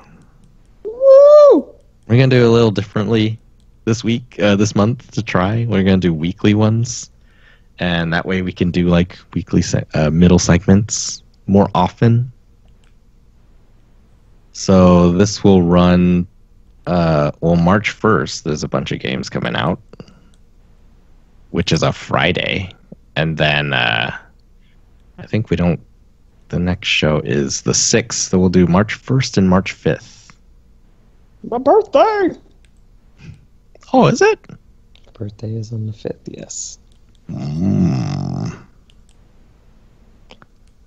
gotta pull up releases.com. Wait, you weren't already prepared for Oh my goodness, Tropical. Well, I did the first, and then I was like, wait a minute, the first isn't a Tuesday? I was like, oh shoot, I messed up. I messed up my preparation. The first is on a Friday this month, so enjoy. Yeah, I don't know why so many games are coming out on the first. Fridays in general, I've noticed that a couple of games have been doing that recently. I don't know if that's going to end up being the new release day for things, and then they're going to be like, Tuesday, sorry, it's time for change. No. So, we'll see. We'll see. All right. So, also a bit different. I'm just going to do the descriptions, because oftentimes it is pretty obvious we don't know what they are. We don't. We really don't. So, it'll speed it up a little bit too. So, here we go. Starting March 1st. First one is called Creepy Road. The game tells a story of an eccentric driver, Flint. Hmm. Okay. Oh, wait, but if it's a driver, then there's a good chance it's some type of racing game of some sort. I don't think I want this. Yeah, maybe if it was like a survival horror racing or driving game, maybe. But yeah, just off of that, no thanks. All right. Next is Awesome P. Awesome P. Gross. P-E-A-P. Oh. Well, you should have specified that before you said it. Awesome P is a classic run and jump platformer where you must Play as a P, I'm assuming. I'm not buying An it. awesome P. Called Awesome P. What were they thinking? What were they thinking?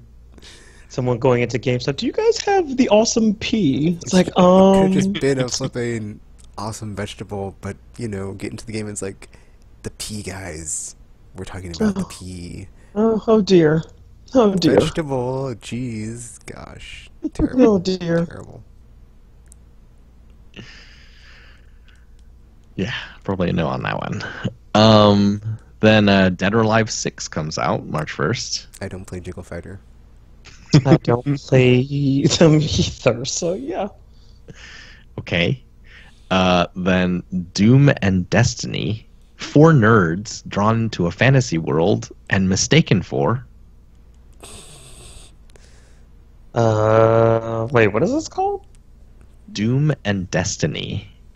It has Destiny in the title, so no.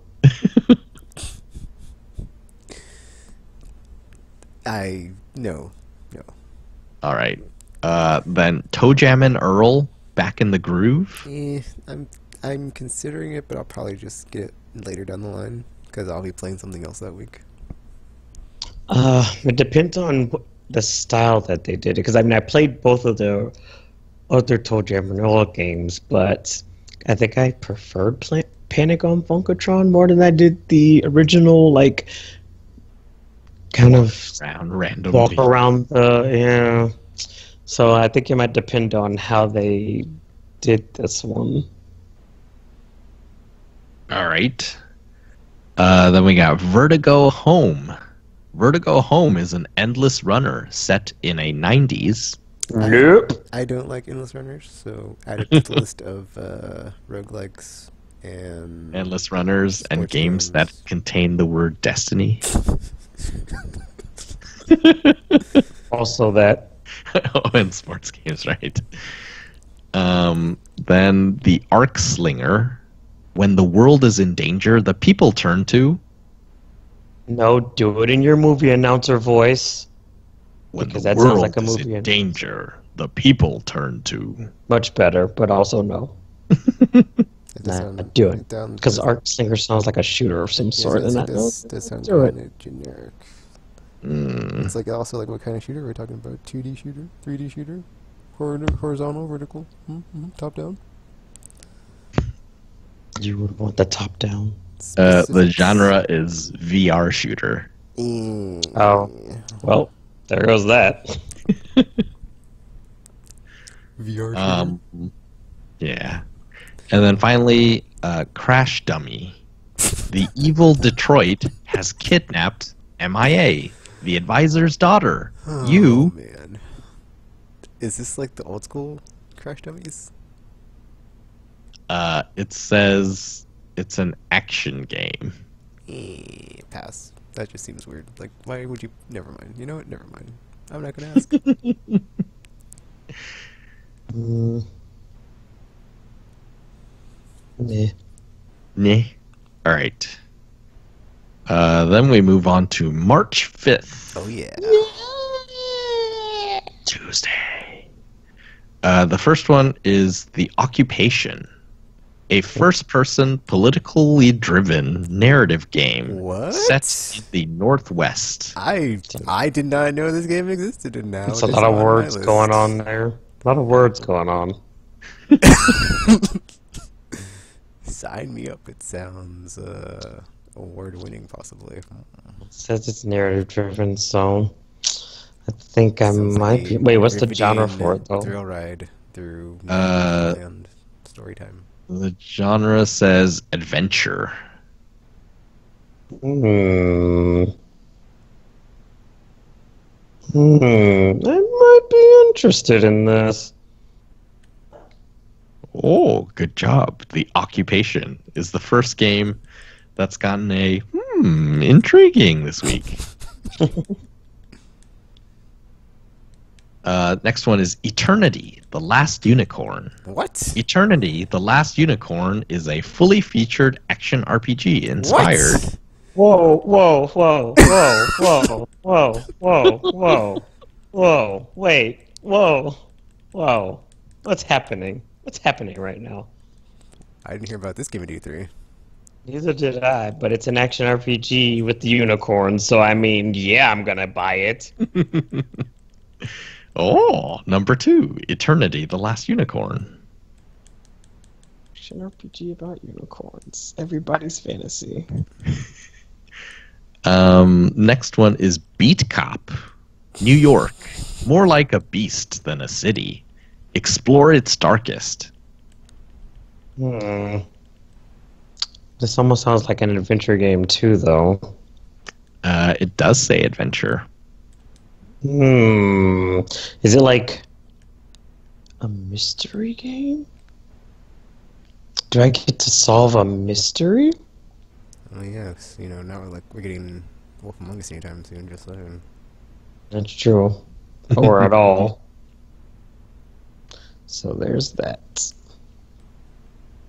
Yes, Beat Cop? I might. I mean, it sounds interesting. I mean, maybe it's an adventure game. You might solve a mystery. You might, get promoted, and it's like in the sequel, you're like a super private eye guy person. The next game is called Detective. Basically, yes. They're very lazy with the namings, but I mean, it's hard. Naming stuff is hard. So far, 3 for 3, March 5th. Sounding interesting enough. Bringing the A game that day. The next one is Attack of the Earthlings. Attack of the Earthlings combines What? turn-based combat and... Turn-based combat? What? I was like, that's a stupid name. This happening? game's gonna be stupid, and it's like turn-based combat, sci-fi. Is it an RPG of some sort? Does Another it take one? place in space? Are there space Adventure? unicorns? It says it's a strategy game. Turn-based strategy. Oh my goodness. Could it be People XCOM? Oh my goodness, can you imagine? Like, you're the aliens, and now it's like, oh my gosh, all these people are coming out of nowhere. What's happening? That would be interesting, though, to play on the side of the aliens. It's like, we're minding our own business, and all of a sudden these Earthlings just showed up and start wrecking our crap. I was trying to drink my tea. So now, we strike back. Wow, March 5th. Pretty exciting so far. The next one is Move or Die. Move or Die is a very fast-paced party game with up to 4 players.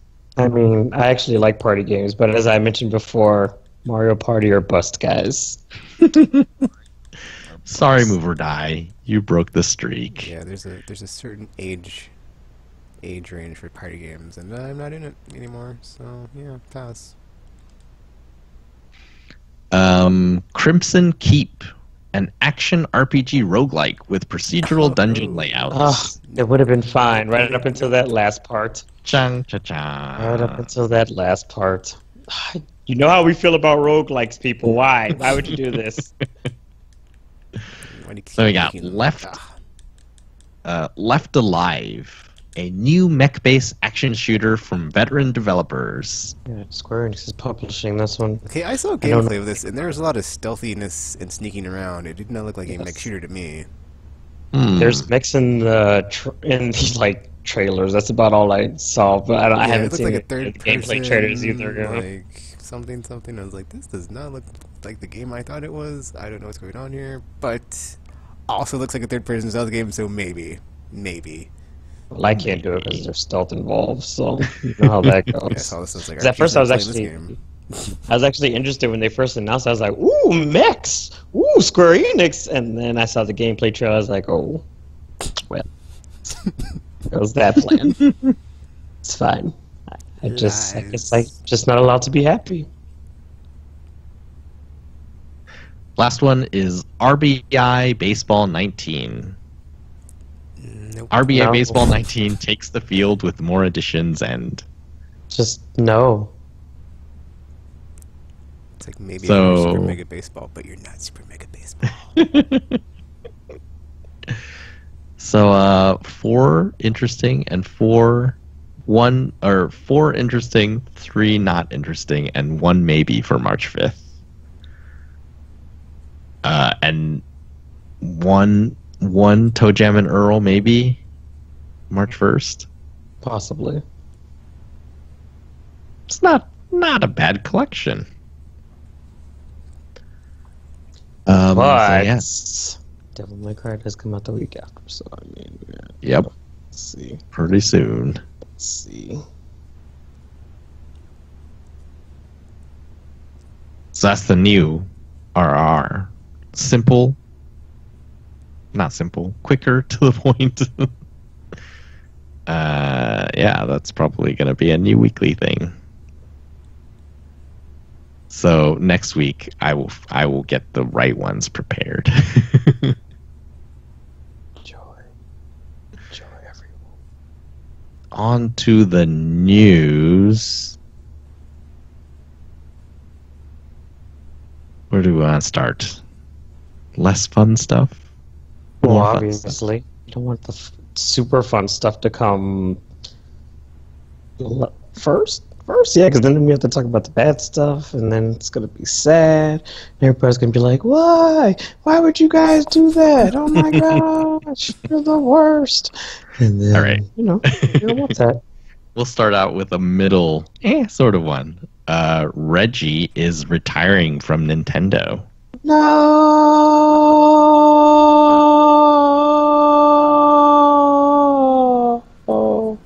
April 15th will be his last day. He they posted a like goodbye video for him on Nintendo's YouTube, where he talked about how he still really loves Nintendo and hopes everyone still loves Nintendo.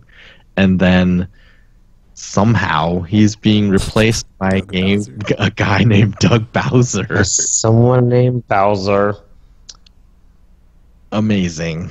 because Nintendo has learned nothing.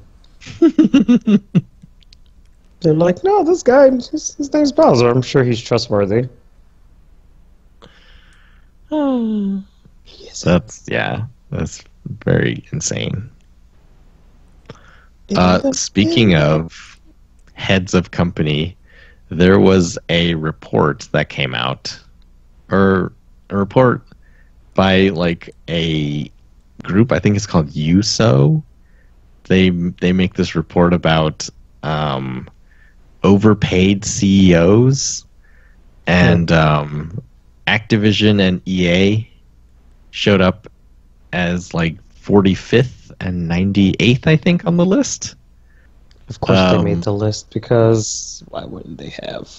Yeah, so their methodology is basically they take like the ratio between the CEO's pay and the average worker at their company, and then there's factors that they take into considerations like the percentage of like shareholder votes that the CEO pay package got, and shareholder return and all these things, and they found that.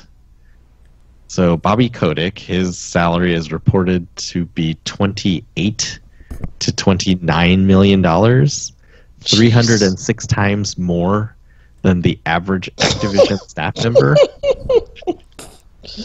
That is ridiculous.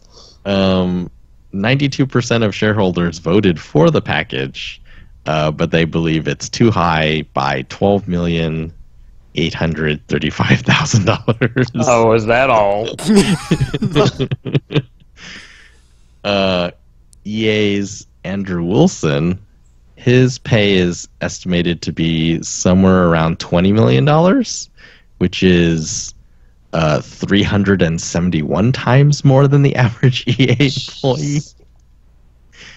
And they reckon that is like, his pay is 35, almost $36 million. What? And they think it's around $20 million too much. He makes more than Bobby Kotick? Wow. What a Pretty world. crazy. I mean, not like that's. Like, let's be honest here, though. It's like neither salary is exactly small, so. I'm just saying, it's like Activision's games usually outsell EA's games anyway, so it's like that's weird. I mean, think that means EA that owns EA more makes more properties of them, than yeah. they But do. Activision's, all about churning out those moneymakers. All two of them every year. Money, more money. It's really insane. It's funny because, like, even if you subtract the excess, the amount that this group believes is in excess, they would still be making like 15 million a year. That's what I was saying. I'm like, because they're like, oh, we believe it's 20 million. I was like, I mean, like, yeah. As a sort of point of comparison, the average CEO to worker ratio at S&P 500 companies is 142 to 1. I guess that's. So, 1%, 1%. That's why crazy.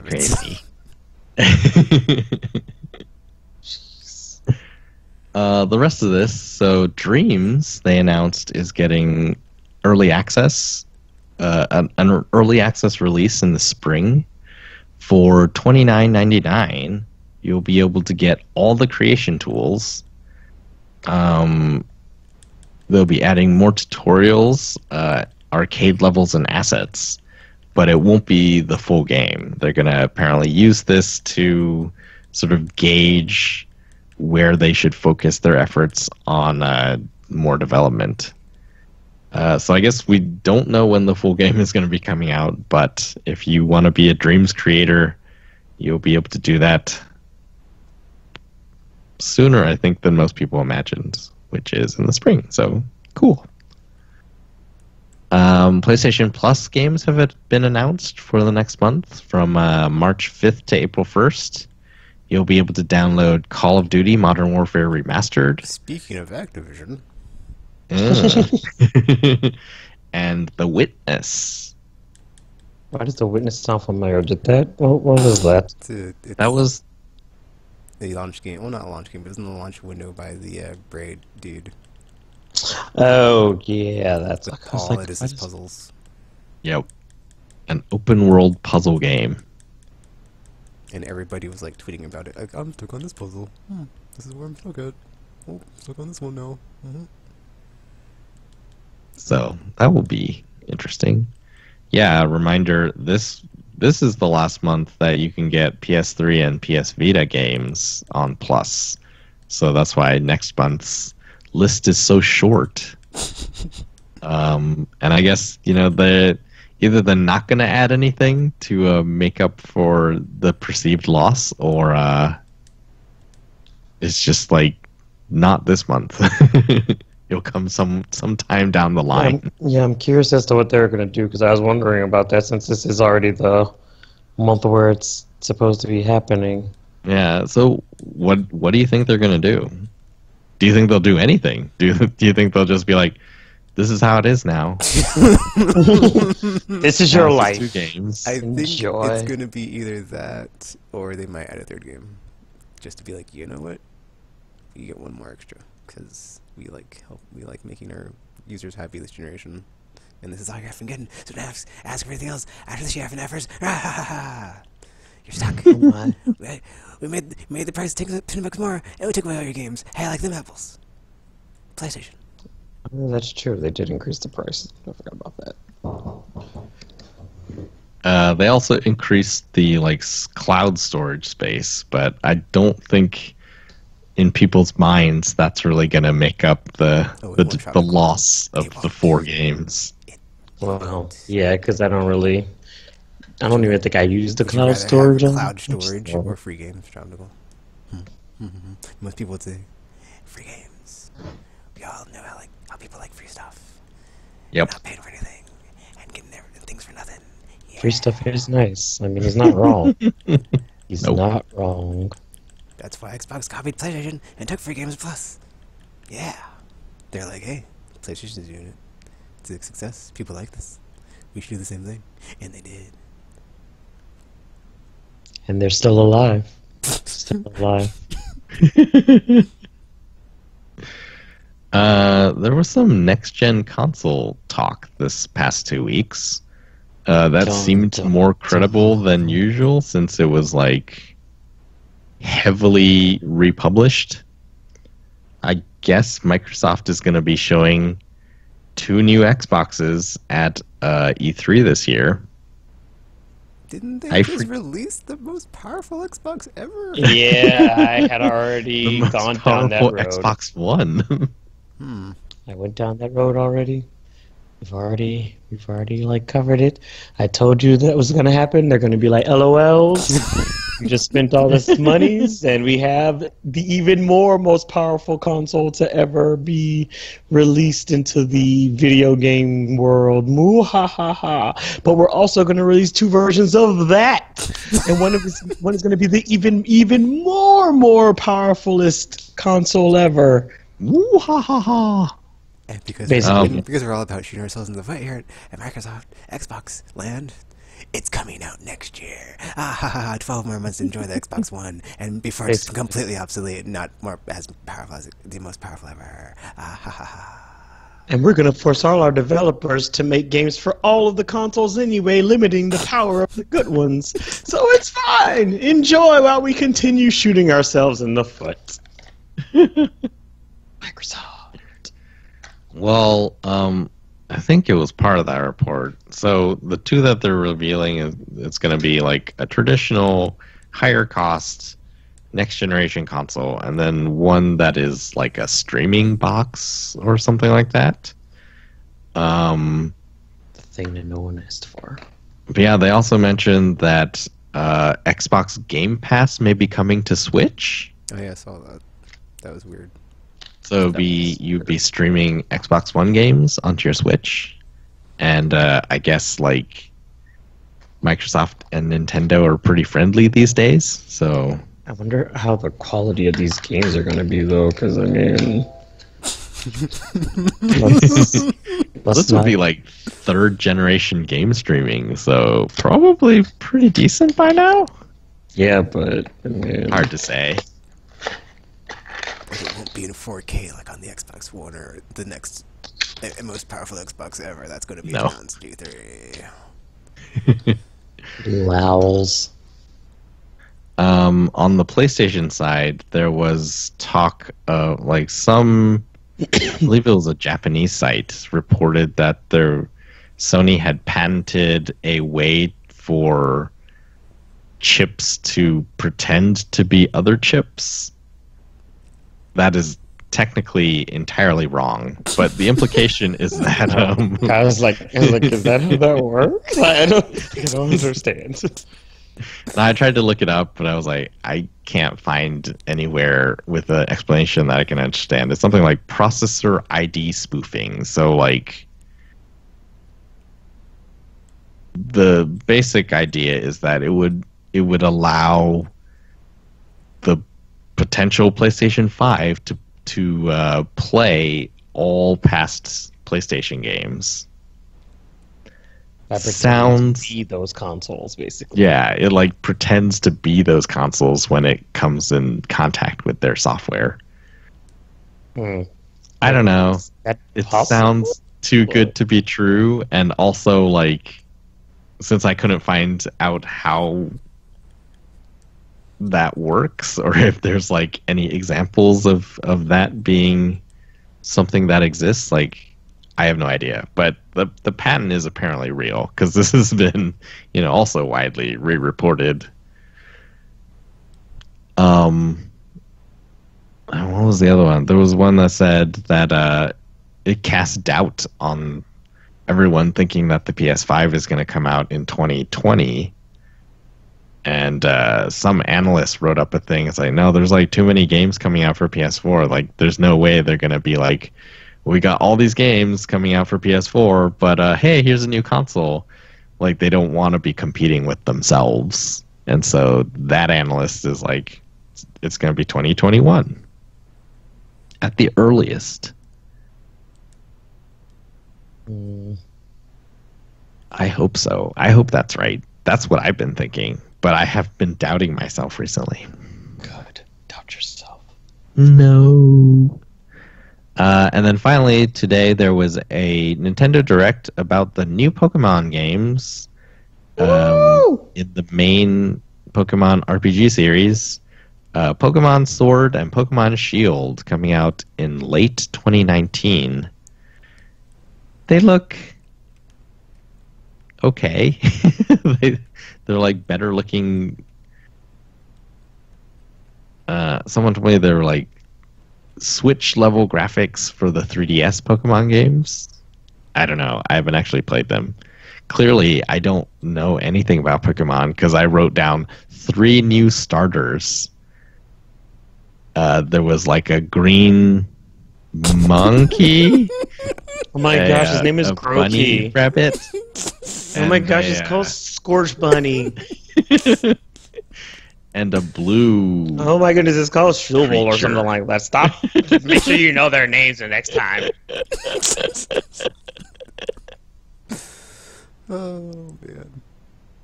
My favorite was like someone made a mock-up. It's like the 3 new Pokemon look like generic like bagged cereal mascots. Rude.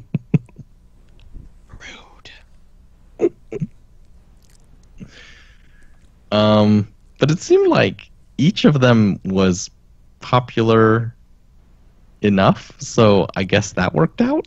Like that's what you want to do, right? Grookey wasn't. No one wants the grass monkey. I saw people going like, "Oh yeah, I want the grass monkey." Yeah, all 3 of them. The normal people, the fight came down between the bunny and the lizard. Monkey. Oh my Years. And your mother will never love you, monkey. Your mother will never love you. So yeah, new Pokemon. Sword and Shield. Sword and Shield. Apparently this one's going to be set in jolly old England, so this should be fun. Jolly good. I thought it was in some region. Jolly bad. Well, the regions are always like based off of real life location kind of things. Kind of like Sun and Moon being like the Hawaii type deal and all that kind of stuff. That. The other joke I saw was if they set one in rural America, will it be called Pokemon Sunshine and Pokemon Moonshine? I get it because moonshine is alcohol. Kids love alcohol. It's what they crave. So enjoy. Yes. Clearly, I have not played any Pokemon games. Otherwise, I would have been more like, "Ooh, this is a thing, and this is a thing." And instead, I was just like, let's see what other people are saying." I'm excited because reasons. Cool.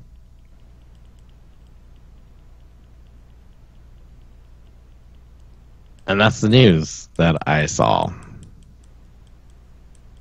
and thought was like what I wanted to talk about. There was actually like crazier, messed up stories, but I was like, I don't want to talk about those. Like what? No, I'm curious. Well, there was the one where like Skybound cut ties with Overkill over the Walking Dead Oh yeah, game. that got canceled, didn't it? Yeah. Like, so originally Overkill released The Walking Dead on Steam, and it was like poorly received, and they were like, "Oh no, that's bad. We're going out of business." And there was that thing where like they lost their company head or something, and the Swedish authorities raided them for insider Wow, I trading. did not read the entire story. I just saw the game again. Neither did I. I was about to say, oh dear. Wow. That's And intense. then then they postponed the console releases indefinitely, but they're like, no, they're not canceled. Like, they're coming out. It's just that later at some point that we don't know yet. And now Skybound, who owns like The Walking Dead and stuff, they're like, no, we're not helping you guys. Canceled. We're not working on this anymore. And so now the console releases are canceled. And they're going to pull the game from Steam, although they're trying to come up with a way to give like current owners year 2 content, which was promised and was part of like a deluxe edition. So I guess they have to do it or something. I don't know. What? Anyway, it's kind of a disaster. And then the other one was THQ Nordic Oh yeah, that was a weird story. That was did AMA on 8chan, which is the like worst version of 4chan, which is somehow Isn't 4chan already is like bad? yeah. Like, I don't understand. I don't understand. Why would they do that? They're like, I understand that what we're doing is the worst, but let's do it anyway because reasons. Yeah, like even the post, THQ Nordic's post was like, for some reason we're doing an AMA on 8chan. It was like what? Because I honestly didn't even know it existed until you just said that. So Yeah, there's apparently a more hardcore version. In more ways than one, because it's been associated with like all the worst stuff, child pornography, oh gosh, you were not kidding about how bad rape this was. stuff, Oh. and white supremacy, and it's just like, Oh, it continues. Why? Oh, God. why did they do this? And the guy was like, oh, because they approached us, really kindly and stuff. And the dude was like, oh, we'll handle all the worst stuff, so Hey, don't worry guys. about that. Want some candy? Got some candy. Basically, I'm like, And then they're like, oh, we're sorry, we didn't know about them. I was like, oh yeah, you didn't know about them? I mean, the thing is called 8chan. You already know 4chan is a dumpster fire. Why in the blazes would you think this is any better? Like, you can't be that stupid.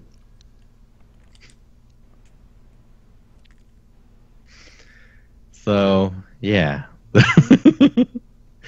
were really extreme. And now, look, now we've left the news in this place, so we can't do that. I'll bring in the last one that I can remember, which was an auction house recently sold a unopened copy of the original Super Mario Brothers for $100,000. Totally not worth it. Yeah, it's pretty insane. Like, it is the record for the most expensive game ever sold, beating out the previous record, which was also Super Mario Brothers, but that one sold for 30,000.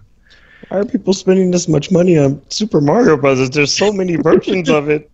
You can get it like everywhere. So how I saw it described was if you buy like a loose copy of Super Mario Brothers, because Super Mario Brothers is apparently the most common Nintendo game, like the most prevalent. It's like there's more copies of Super Mario Brothers than on any other Nintendo game. And so if you buy a loose copy, it's like a few dollars. If you get one with the box and manual, then you're looking at like $50 or so. But then as the condition of the box improves, like the value of the game just gets more and more. And, we thought the peak was at 30,000. But then this one, what makes it special is apparently most copies of Super Mario Brothers, if they're still new and mint, they are shrink wrapped. This is how they sold them, except for the first run of Super Mario Brothers. And if you remember, maybe not from personal experience, but from reading about it, in 1986, I think, when they first brought the NES to America, it wasn't released everywhere. They just did it in a small, it was just in New York and Los Angeles. So it wasn't countrywide yet. They just released it in two places as sort of a test run. And at that time, they released Super Mario Brothers. But instead of shrink wrapped, the original ones just had a little black foil sticker on the top that sealed it. And this copy that sold is apparently the only known existing copy that still has the seal on it from that original first run. And I guess that's really valuable to somebody. I don't know, man. I don't know. This was actually part of a press release from the auction house that sold it. And so the assumption is, they did this press release because they expect to be doing more business in auctioning rare video games. And they fully expect that someday we will see the $1 million video game. I don't know. This one sounds pretty rare. Maybe one of a kind. So and that was only 100,000. What other? Can you think of maybe an unreleased game of some sort? I don't know. $1 million is a lot. Yeah, it is. I can't imagine. Yeah, just it doesn't make any sense because you just buy a digital copy of that for nothing. It's why would you buy that for hundreds of thousands of dollars? I don't. Obviously not to play it. Doing it wrong, man. It's true because you wouldn't be playing it. Yeah, Doing you have it to keep wrong it sealed or whatever. Across the board. I bought $100,000 copy of Super Mario Brothers. Now it's time to break the seal and finally play this game. Gosh. Oh my gosh. I spent so much. Obviously, I gotta open it. I don't think that's what that's supposed to do, but okay. Teach his own. Yeah, there we go. That's a better place to end the news on. I guess. People being stupid with their money? Yeah, you're right. I mean, you didn't want to end it on the other one. I did. This is the darkest timeline, Uncle. People need to know. People need to know. There is no more happiness. Only Zool.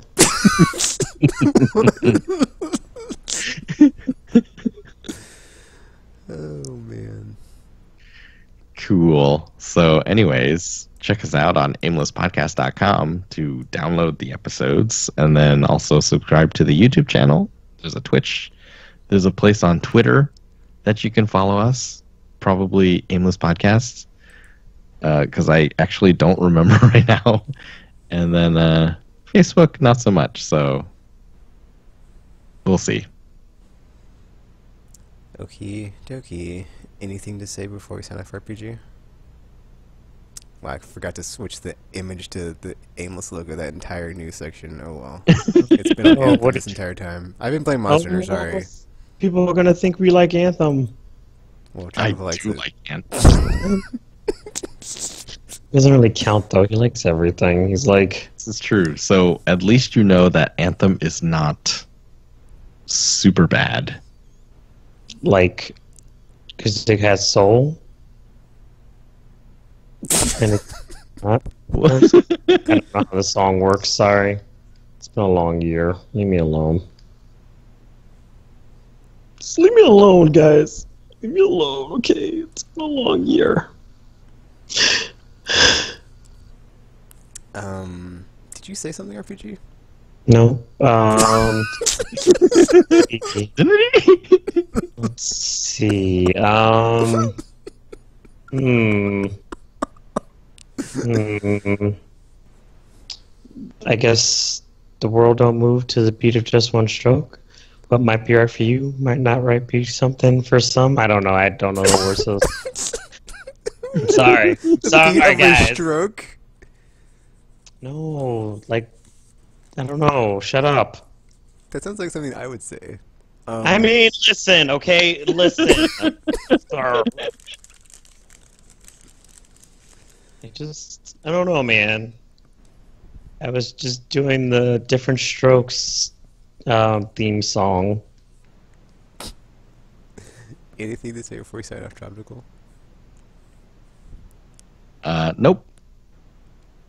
Okay, so yeah. Aimless Babble Z, until you see from us again, we're now signing off.